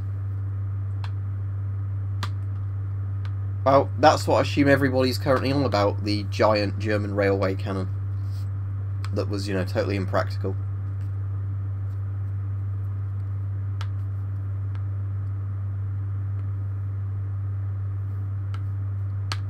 Oh yeah, because they're proper cars, aren't they? Diesel and petrol cars, or diesel and gas cars, whatever you want to call them, are proper cars.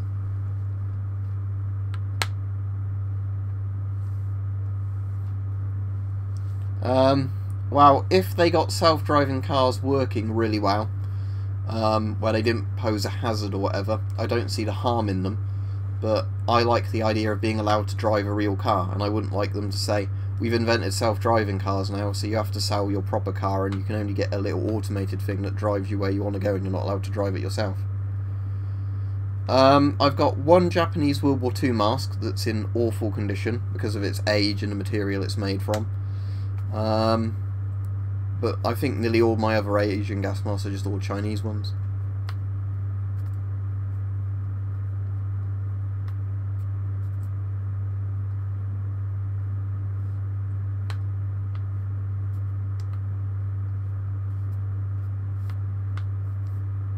It's Liam, so it'd be like L-E-E. It wouldn't be Liam, it'd be Liam. It's weird because you never even think about that if you you know, say your name, but yeah, it's Liam, as in like Lee, yeah. But it's actually short for William. So weirdly, although it's an abbreviation of William, you pronounce it like Liam. Yeah, very strange, isn't it?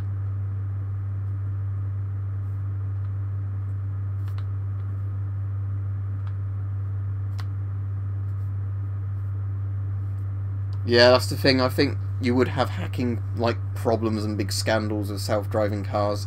And there could probably be loads and loads of faults. Well, like, what happens if you're driving on the motorway or something, and suddenly the sensor stops working properly? Does the car immediately brake and stop, and then, you know, cause an accident by doing that? Or does it drive to the nearest place and stop, and you're stranded there? No, I don't have a Car 98.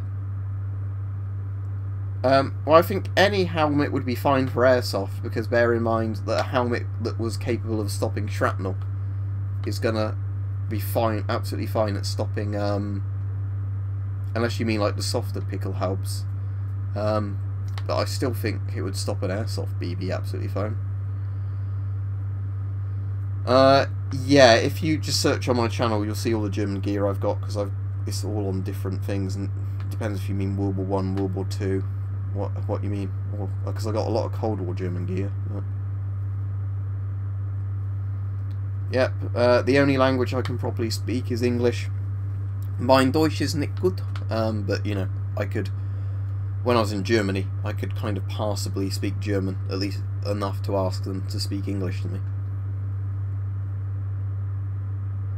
No, I've already said in the stream several times I don't have a plate carrier. We're up to 40 people watching again. Now this is interesting, because generally when I stream it seems that more people click off as I stream, but now we've got more people up here again. Something you, is that you can or you can't, something German speak. As I said, I can speak enough German that I can read it, kind of. But, again, I'd always say to them, Mein Deutsch ist nicht gut, sprechen Sie English, danke? You know.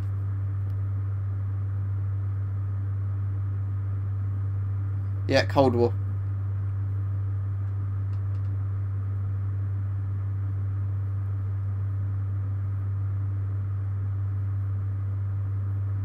I don't actually know what the record is for most likes on a live stream.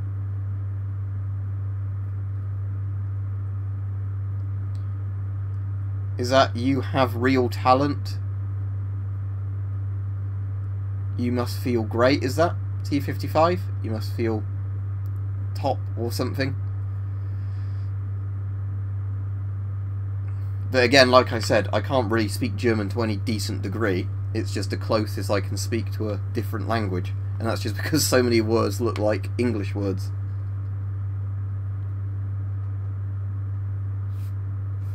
But like I said, everybody speaks English, so as much as I hate to sound like one of those ignorant people, like, oh, I'm only ever going to speak English, when you go to most foreign countries, a lot of the time the people can chat with you better there because they all learn English in school than you trying to butcher a foreign language. They can all just speak English to you, so... No, I don't have a P08 Luger. That's cool, but did it have the plates and everything in it? Because a lot of the plate carriers you can buy on eBay second hand don't have any of the armour bits inside them. You have to buy that separately.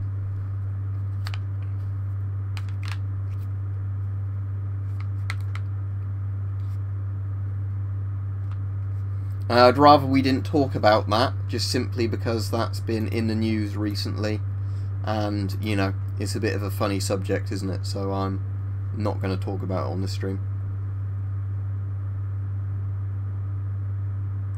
I've got Papers, Please, but I only played it like through initially when I first got it.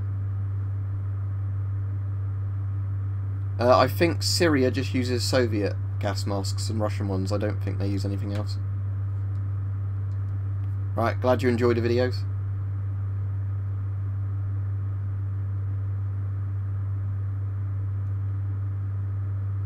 That's cool. Yeah, imagine 3D printers, you could do some really cool stuff with them. Yeah, but a thick book isn't going to stop you from protect you from rifle rounds, is it? Yeah, we were on about Article 13 earlier.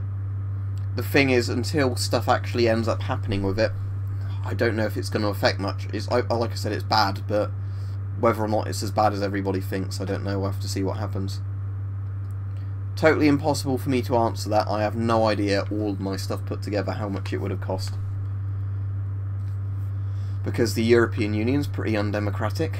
That's why it got passed.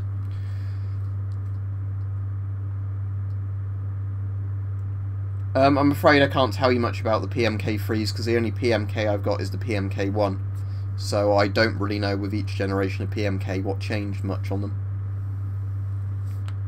Yeah, because they thought the Encyclopedia Britannica or something, didn't they, would stop a 50 Action Express round. Turns out it didn't.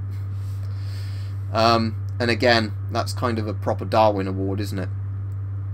Because if you were going to test something like that, you'd think you'd have tested it on the books before wearing them in front of you.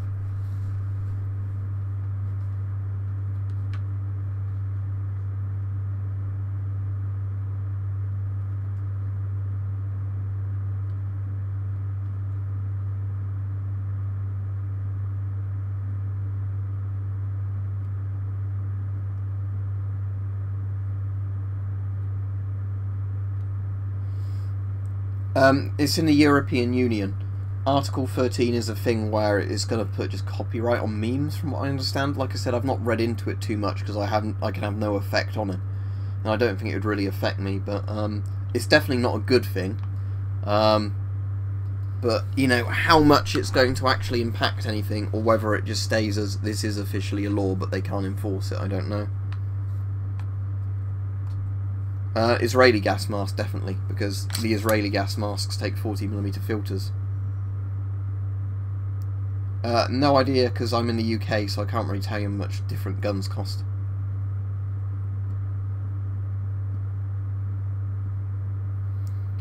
I think the Desert Eagle M50 AE was meant to be like big game hunting, wasn't it? Rather than actual use against people. No, I've not heard of that.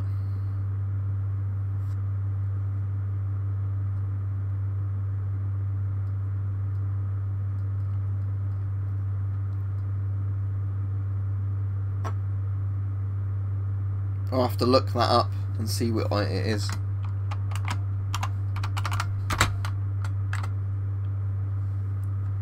There's phones coming up when I search F11. Is that what you're on about? Because I don't need another phone.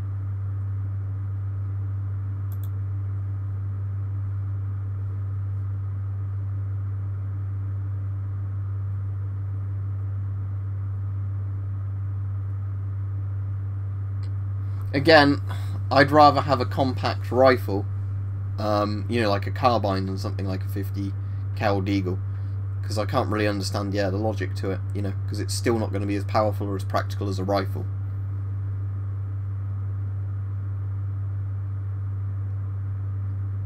I probably can't get hold of it if it's a pistol, then obviously, because I'm in the UK.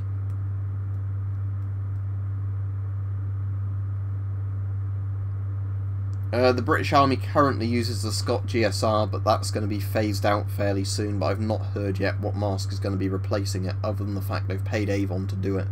So it might be the M50, it might be the FM12, it might be something like the FM53, or the C50, I really can't say.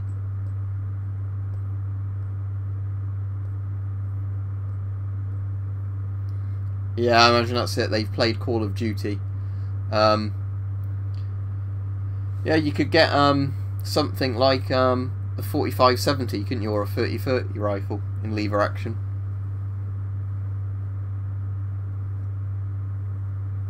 As in the World War II Stauhelm or the Brodie helmet, Stauhelm would have been better. It's not an assault rifle, it's a battle rifle. It's the FN FAL, or that particular version is the L1A1 self-loading rifle. But it's, you know, technically a semi-automatic battle rifle. Its name means light automatic rifle in French, but it's not really a light rifle, but it was light for the time it was invented.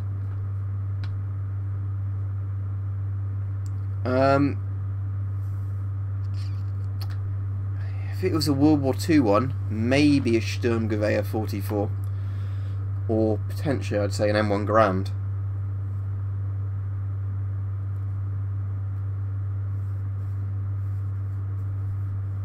Oh, glad you didn't break your eye socket, but yeah, I imagine it's going to kick pretty, you know, hugely.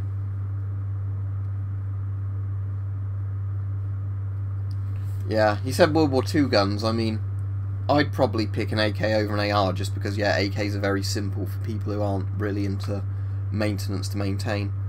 And I think you'd have to be a very skilled shooter to be kind of able to shoot out of the accuracy range of an AK.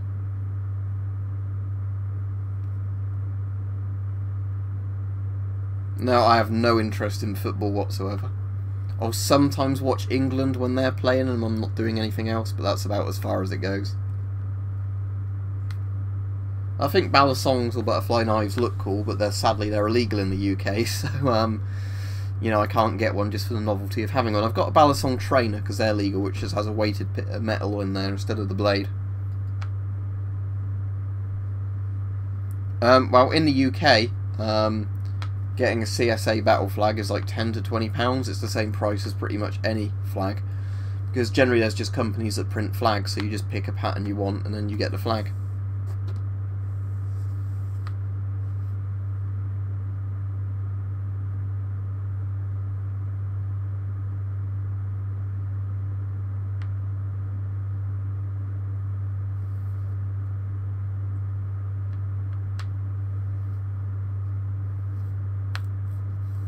As I said like 2 minutes ago, AK. I mean, I'd rather have an AR-15 than an AKM, but I'd rather have an AK-74 than an AR-15. So, you know, there you go. Is that the gas mask related Freddy Krueger song?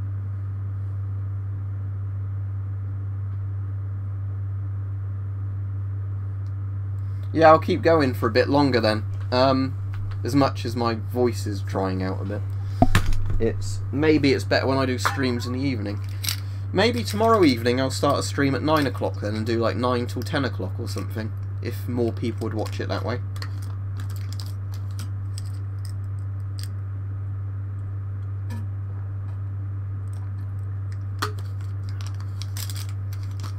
I'm not going to do another Finger Family episode for a while, because it would get irritating to people who are subscribed to me if I did videos like that too often. I like doing stuff like that every now and again as a joke, but I wouldn't want to regularly do it.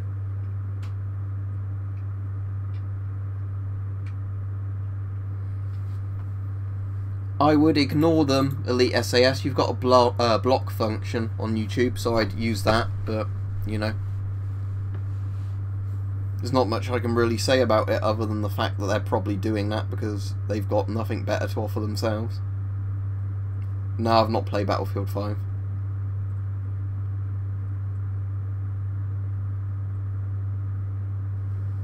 Yeah, deadly assault respirators.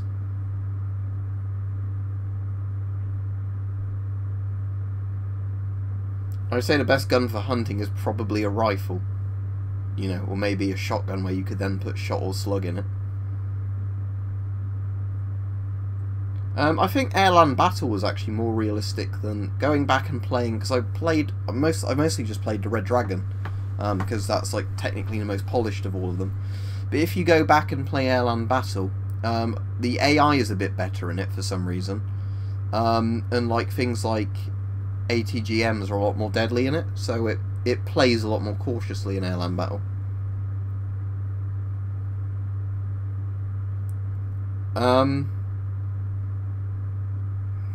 I'm trying to think. You could put it in the sink, but I'm trying to think of a way that's delicate on the mask. What model mask is it?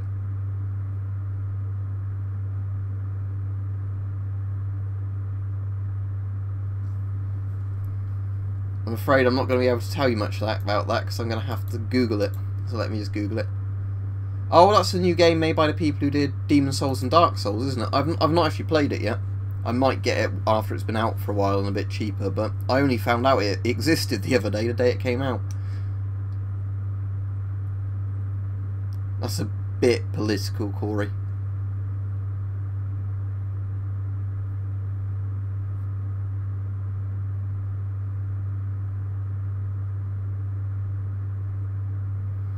I saw a BBC thing where somebody was saying they use a hacksaw for self-defense, and it wasn't even a hacksaw, it was a wood-cutting saw. I was like, that's not very practical, is it? I mean, yeah, I wouldn't want somebody swinging a wood-cutting saw at me, but it's hardly an effective weapon.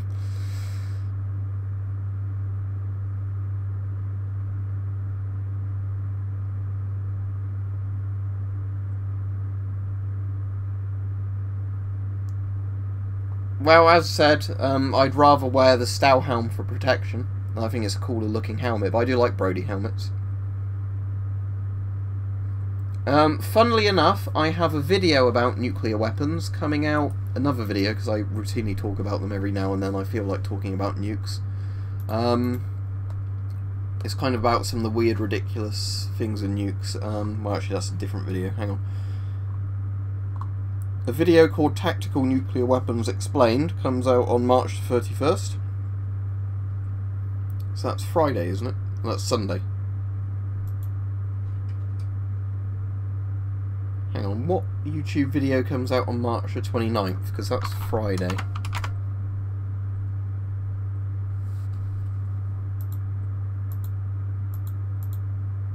I think I've spotted now that for whatever reason there's not a video that goes live on March the 29th, even though there should be. So I might have to reschedule one of my videos to go live on March the 29th. That's interesting. I'll have to sort that out after the stream. I don't know why that's the case,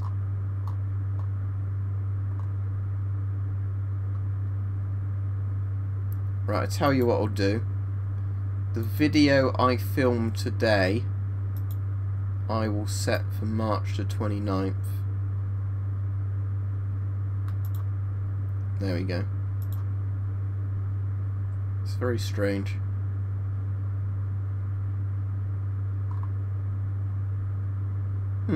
Yeah. Can't make sense of that. Sorry, I'll go back to the chat now. I've just got a bit confused like that. That's the problem when you have when you're working about a month in advance. If you have a thing that's not in schedule, it's a bit annoying to fix it. Oh, you mean like the pickle halbs? Yeah, they're a ceremonial thing. They weren't designed to headbutt people with the spikes on them, if you mean the World War I helmets.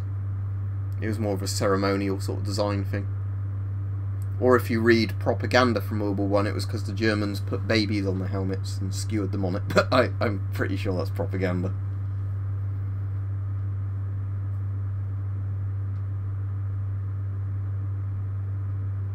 Yeah, sadly Mike had to get rid of his knuckle dusters and brass knuckles and all that because the UK laws were changing and he wanted to be safe rather than sorry he had to get rid of them. Which is a shame, but that's what constantly happens in the UK.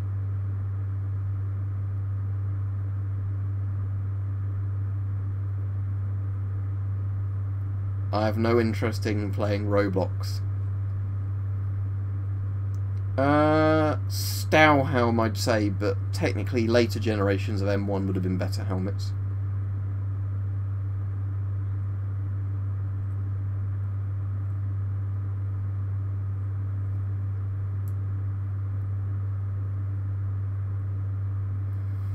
I don't actually own any med kits other than like a first aid kit I keep in my car. We've got a couple of first aid kits in the house, but I don't have any military med kits.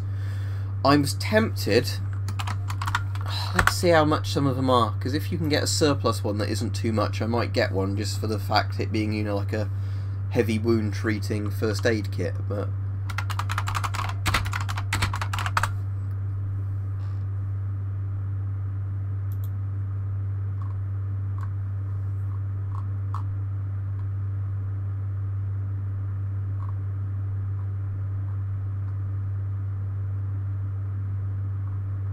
no, there's not many coming up on eBay, unfortunately.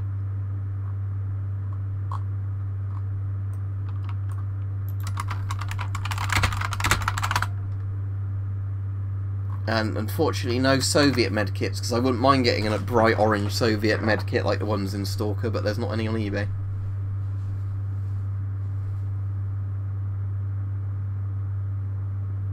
Which one? The 4A1, that gaming kid, or the M17? Sorry, M15, not the M17. The M15's a better mask, but both of them are definitely alright.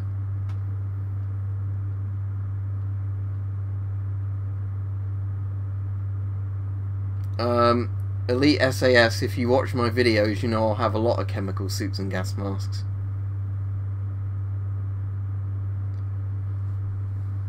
Free of what ones, Peach?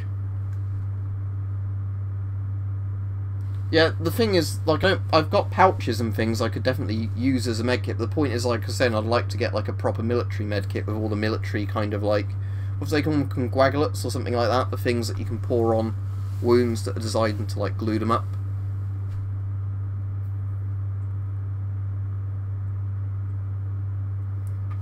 Lee Enfield was just about £400, I think. The SLR was just about £400, or was at least over £300, can't remember now. The Katana was from Blades and Bows, and they've got their closing down sale on at the moment, so you can get one of those for like £30 to £40. The Arming Sword, that was just a bit over 100, I think. Can't remember. The Flail was like £30 or £40, and the Sabre was a bit over 100. I can't remember now.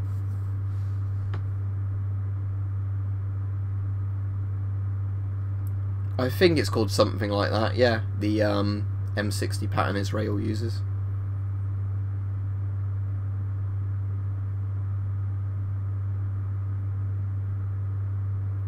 Yeah, the deactivated guns, as I said earlier in the stream, I get from D&B Militaria.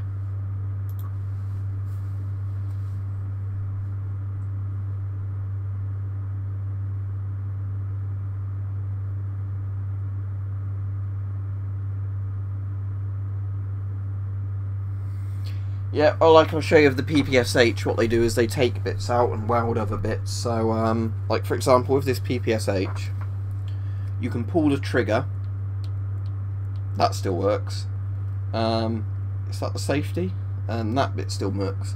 You can remove the mag, so I'm not going to do that on the video of this because on the stream, because my mag is really tight in here and it's a pain to pull it out. But as you can see, the mag release still actually works. So I'll put the mag release back into its closed position. But on this, the bolt is totally welded, so you can't move the bolt. And if I open it up again, you'll be able to see in there that there's bits, you know, either missing or welded, you know, like on the trigger control group and everything like that. Smell of Cosmoline is very strong again though, but you can probably see where bits are missing or removed and whatever else. And there'll be a weld in the barrel somewhere as well, most likely. Yeah, don't try this at home, kids, especially not with a real gun.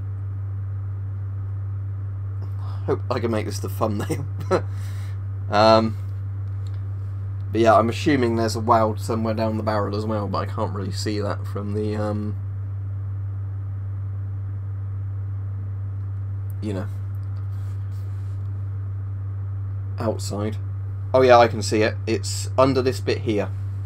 So if you look under the first bit of the sort of handguard sort of vent bit, you'll be able to see where maybe be able to see where the barrel's been cut. If I lower it a bit more, you might be able to see there how this one, you can see it's cut compared to the others. It might be hard to see, but that's where the that's where they've deactivated it, like done the barrel bit anyway.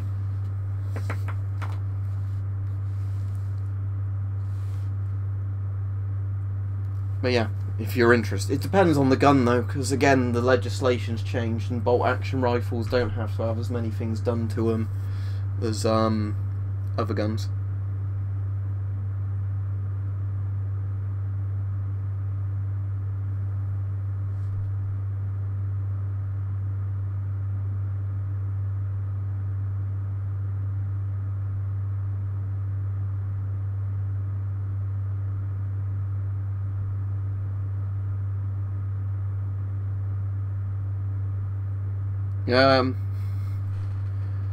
Well, Katana's got more reach, hasn't it?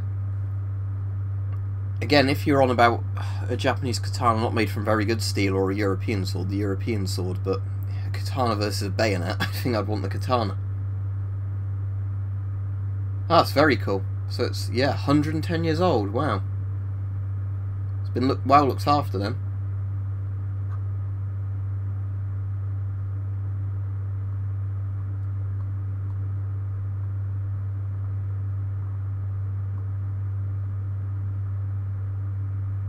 Yeah, that good picture I put up the other day. No, I've never found a gas mask in the woods or anything like that. I'll have to look up which particular Soviet helmet that is.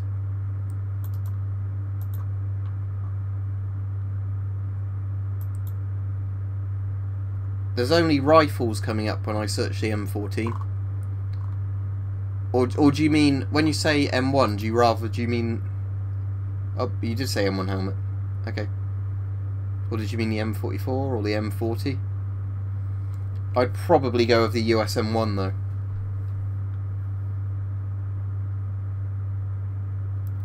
No, I don't do any metal detecting. I find it an interesting thing, but I don't have a metal detector and I don't know anywhere near me where I could legally really be digging stuff up.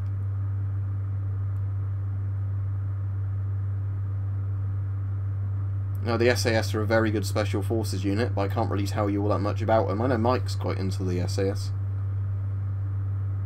Alright, see ya. Have a good day at school. Oh, you're saying it's... so, are you saying it's a C3? Because I know what the Canadian C3 is. I don't know what my Canadian C3 is, and it's probably stored in there. But, so it's on the exhale valve, so it's going to be the bit under the mesh, is it? Because the C3 generally has a mesh. Like, obviously you've got like the bit that sticks out a bit more, which I think's the voice diaphragm bit, isn't it? And then the mesh is the bit where the exhale valve is. I'd say probably just soak the C3 in water and see if any of the mud sort of goes goopy and falls out that way.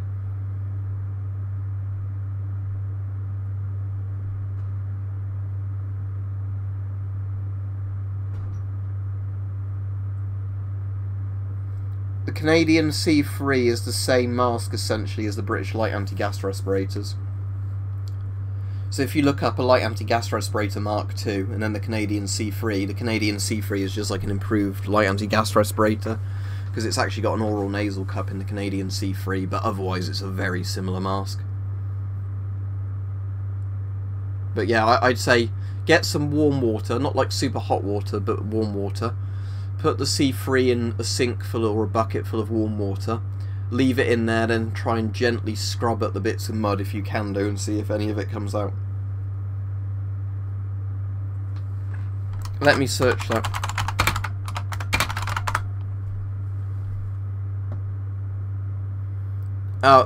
That's because apparently, if you look up M69, that's the Danish designation for the C3s they bought as surplus. So Britain never called them the M69, we called them the light anti-gas respirators. LAG Mark 1, LAG Mark 2, and supposedly there's an LAG Mark 3, but I've never seen one. And if there was a LAG Mark 3, I imagine that would be identical to the Canadian C3. But yeah, we don't use like M designations in Britain.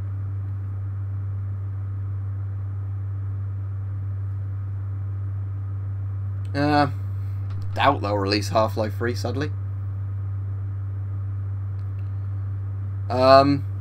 Well, because I've got dermatitis and eczema, I wouldn't put face paint on because it would cause my skin to like get really irritated. I think Brent, I can't remember the numbers in his name, but the guy who does all the camo tests, he's done some very good videos on putting camouflage paint on. So maybe recommend his, where he, you know, does the layering properly.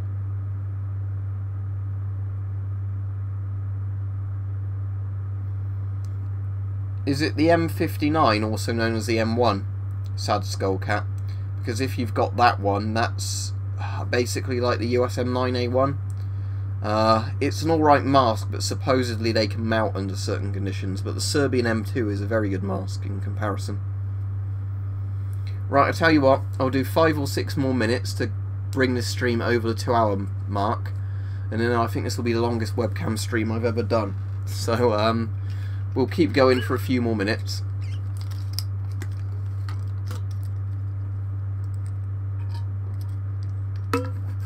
Alright, my favourite biplane, I don't know in reality how good it was, but in War Thunder I used to really like that Russian one with the really fast firing machine guns on it. What's it called, like the Chaika or something like that? Is it the I-153? You're not going to be able to camouflage a gas mask very well, because the only gas masks that were ever sort of camoed were made from, you know, like rubbers in the factory, where the masks are either in green rubber or they've done like a process, you know. Yeah, I know, Mike. I should have filled my bottle up completely with water if I knew I was going for this long on the stream. I'd have started off with a coffee, and then I'd have gone to the water bottle, and instead I had a coffee, a decaf, like 20 minutes before starting the stream, and I hadn't refilled that bottle. Maybe Fred's, but Fred's is a very kind of grim, realistic post-apocalyptic film. It's not like a feel-good post-apocalyptic film. If you want like more fantasy kind of feel-good ones, Mad Max 2 definitely.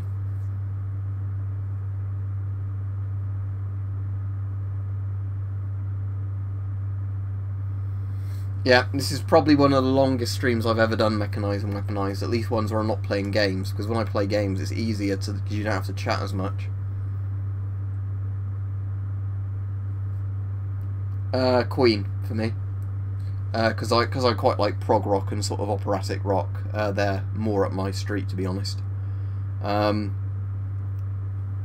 think out of all the Queen songs, my favourite one off the top of my head would probably be the Flash Gordon theme. But I quite like the soundtrack to Flash Gordon as well, with like the bit like where they attack the what's it, airship Ajax, whatever it is, War Rocket Ajax, and there's like the Brian May sort of guitar bit for that. I quite like that. I've seen lots of World War II films. I've seen the Stalker film that was made by that Russian director. I didn't like that very much, but I've not watched any like the Soviet kind of propaganda-y movies like Battleship, whatever it's called. I can never remember the thing. I find chemical core kind of type stuff the most interesting.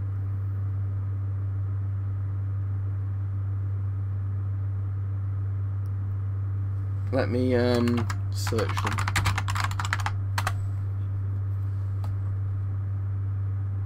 Alright, cool, I looked them up. They look like maybe something I'd enjoy. Just having a very quick, brief look at their Wikipedia thing. But I also really like the Dune soundtrack as well, as I've said to Mike before, and that's done by Toto, and it's similar to the Flash Gordon soundtrack in a way. It's made to feel a bit more like a normal film soundtrack, whereas the Flash soundtrack is not is not apologetic about what it's trying to be at all, which I really like about it.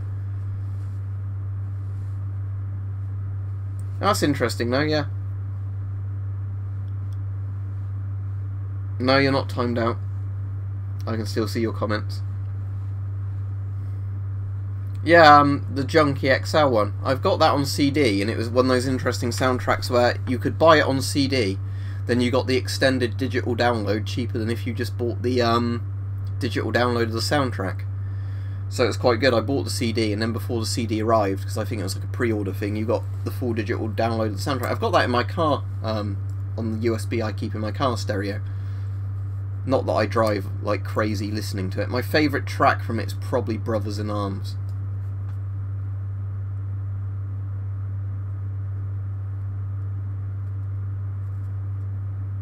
I've barely looked into Doom Eternal. I didn't really play... I've got it in my Steam library, but I've not really played much of the new Doom one that came out a couple of years ago. I like the original Doom, or Ultimate Doom.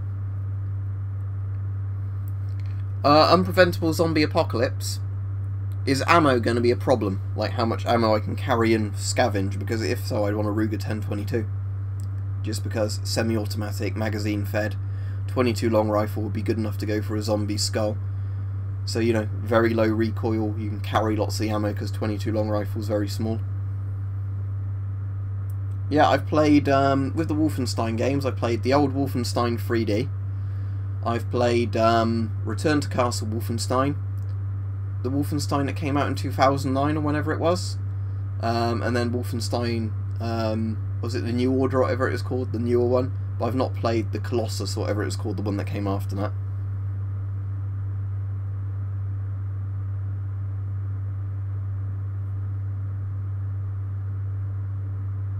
Yeah, I've played Dying Light.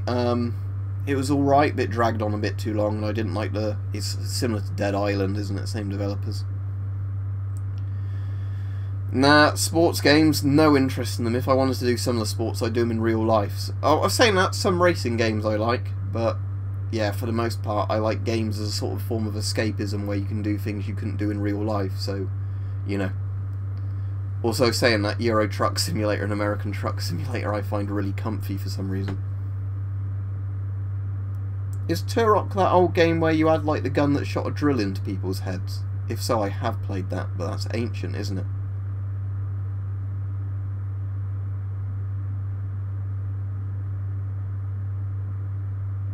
Well, if English isn't your first language, Donny or Donny, well done, because you can speak English quite well. So there you go, there's a compliment. But yeah, oh, the stream's gone 2 hours now, hasn't it? So I'll wrap this up.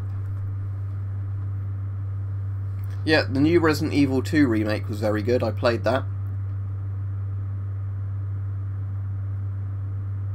No, I've not played Kingdom Come Deliverance. I know exactly what it is, and it's one I've got on my wish list that I might get when it's on a sale quite cheap, but I know there was a lot of glitches when it first came out.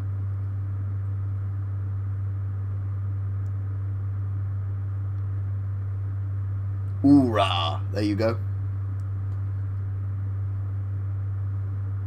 Right, yep, so see you all then. I will be streaming tomorrow, but it'll probably be the evening, I imagine, because that way I can do a longer stream. Or, you know, I don't have to worry about getting the stream started before a certain time.